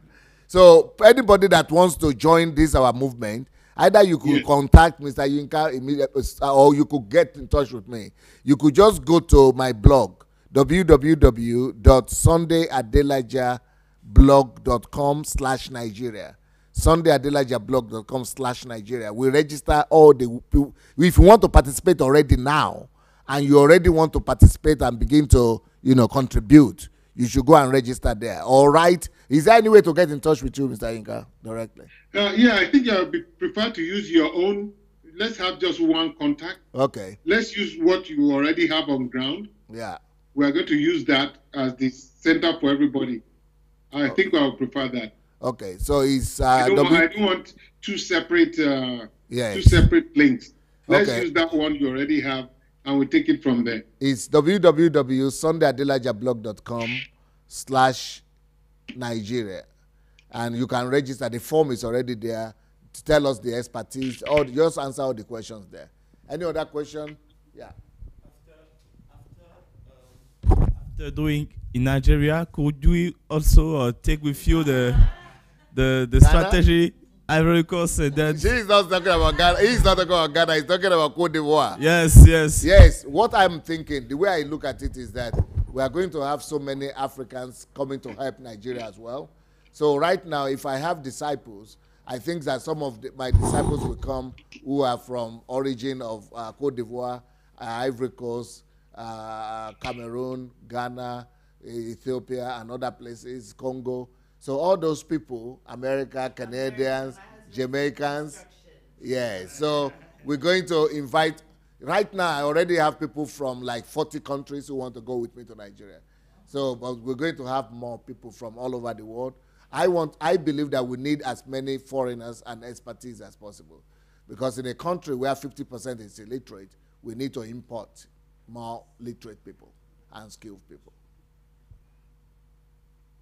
Okay.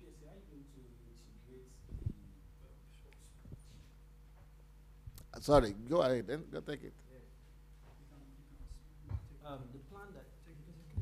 The plan that you had on taking, for instance, the discussion with the atheists about the Yoruba, separating the Yoruba religion from the Yoruba philosophy, from medicine and all. How is that going to incorporate that whole stream? How is it going to, and the research centers, how will it incorporate into this one? You know that this particular plan is more, if you pay attention, is 80% infrastructure and reconstruction, and this is rebuilding the country as a whole. But we still have a lot to do, and for most of the work we are going to do with them is just changing their mind so that they know how to live like civilized people. But concerning the culture and the country will be going like it's going now. The country will still be going on, and we are going to be doing all those things as well, parallel. I think the diaspora is a great wealth, and that microphone. Yes, sir. If we have can to start all over again, sir. Okay, I believe the diaspora is a great wealth, and that it needs to be well exploited. We represent Nigeria here, and I think this HMT, all those things that we discuss here should also be replicated all over. If there will be opportunities of us maybe organizing such things I can do in Paris. Not all Nigerians can come here to Ukraine. But maybe this video will be on the internet. On the internet, and that we can maybe invite people together. That I can do in Paris. Invite people together. Why not get in touch with the embassy, through the embassy? Try as much as possible to at least advertise it maybe 1 or 2, 3 months before time. Have such maybe on a Saturday. So that we can, there is a need of awareness. I mean, passing this thing to everybody, because we don't really know who is who. At the end of the day, one will be amazed. The person you thought will not be, I mean, might be the one that will say, look, I'm going. I'm in it. So one thing I know that is unique is that we are tired of living here. That one, everybody, we always tell one another. There is no Nigerian that will tell you that he loves staying abroad. The only problem we have been having is that anytime we go down there, what they are demanding in terms of standard of living for us to meet up so as to come there and stay with them is too high. So we would rather prefer to continue staying here than to go and join them there and be spending so much amount, and at the end of the day without any result. So we need to really reproduce what we have done here. It will really help. Now, also on the budgeting, because your contacts are very good. Still on the diaspora, I said it's a great wealth. When we look at the amount of money that we we send to Nigeria through Western Union, MoneyGram. If we can look into it, look at it there. I might not have 1 million. But if you tell me that, as in form of participation, and that maybe you have already contacted, negotiated it with Western Union and MoneyGram, that out of so amount of money that I send to Nigeria, they should give this project so amount. I'm very sure all diaspora will make it obligatory. Any amount of money they send to Nigeria, that Western Union, MoneyGram should release, even if it is $1 out of $100. Red Cross, we do it for Red Cross. We do it for the church. When people pay tithes in the church, we get refund. So if we can use this wealth, the diaspora will be willing. They will be willing to back up such project, and they know that at the end of the day, it will help. Finally, the religious part of it, which you said you wouldn't like to come in, the diaspora also is a great wealth. Because, sir, we are tired of what our people are doing with our money. Many of our papas, our mamas, I'm talking about our parents, it's general everywhere, even if we don't want to open up. The money we've been sending, when you go to America, it's the same thing. People, they've abused them financially. So if any person in the family will now come up with one idea of Antichrist, I here in abroad, with that power, I can reinforce it. If you want me to continue to give you have to buy this idea. So we can also stand a better position to reinforce it. Once we outside are educated and we bought this idea, we can also make sure that those one going there to all those places saying, talking, buying all these strange religious idea, we can make them submit to this project. In the beginning, it will sound we'll be working on it, but as time goes on, when they start seeing results, they just have to submit. Beautiful. Well, our time is highly spent. Your break time is being spent already. And I think that will be all for today. Go and eat your food. Go and get some rest. Mr. Yinka, thank you so very much. Is there anything you would like to say before we part? Is there anything you would like to say before we go? No, I'm done. I'm just listening and waiting. Thank you so much. What time is it in your place now?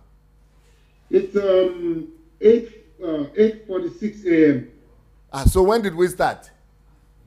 We started at around, I think that was about 5 a.m. Your time? Yes, 5:30 a.m. our time. Oh, sorry. Oh, apologies. Thank you so much. We'll talk later. You're welcome, yes. God bless you, sir. God bless. God bless. Bye. All right.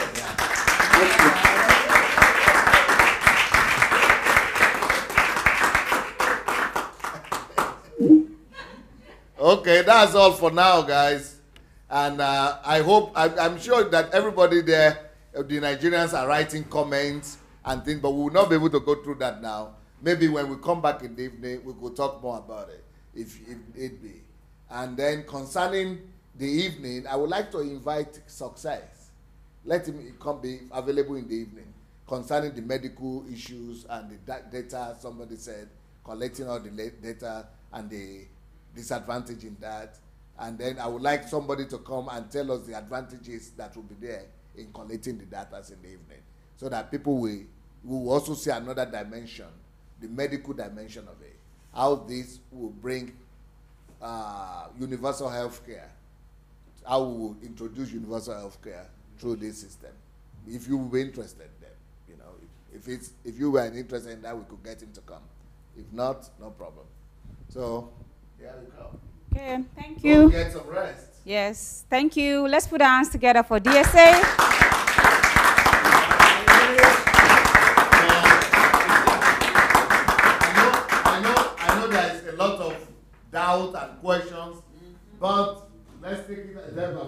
At least somebody is thinking of what to do.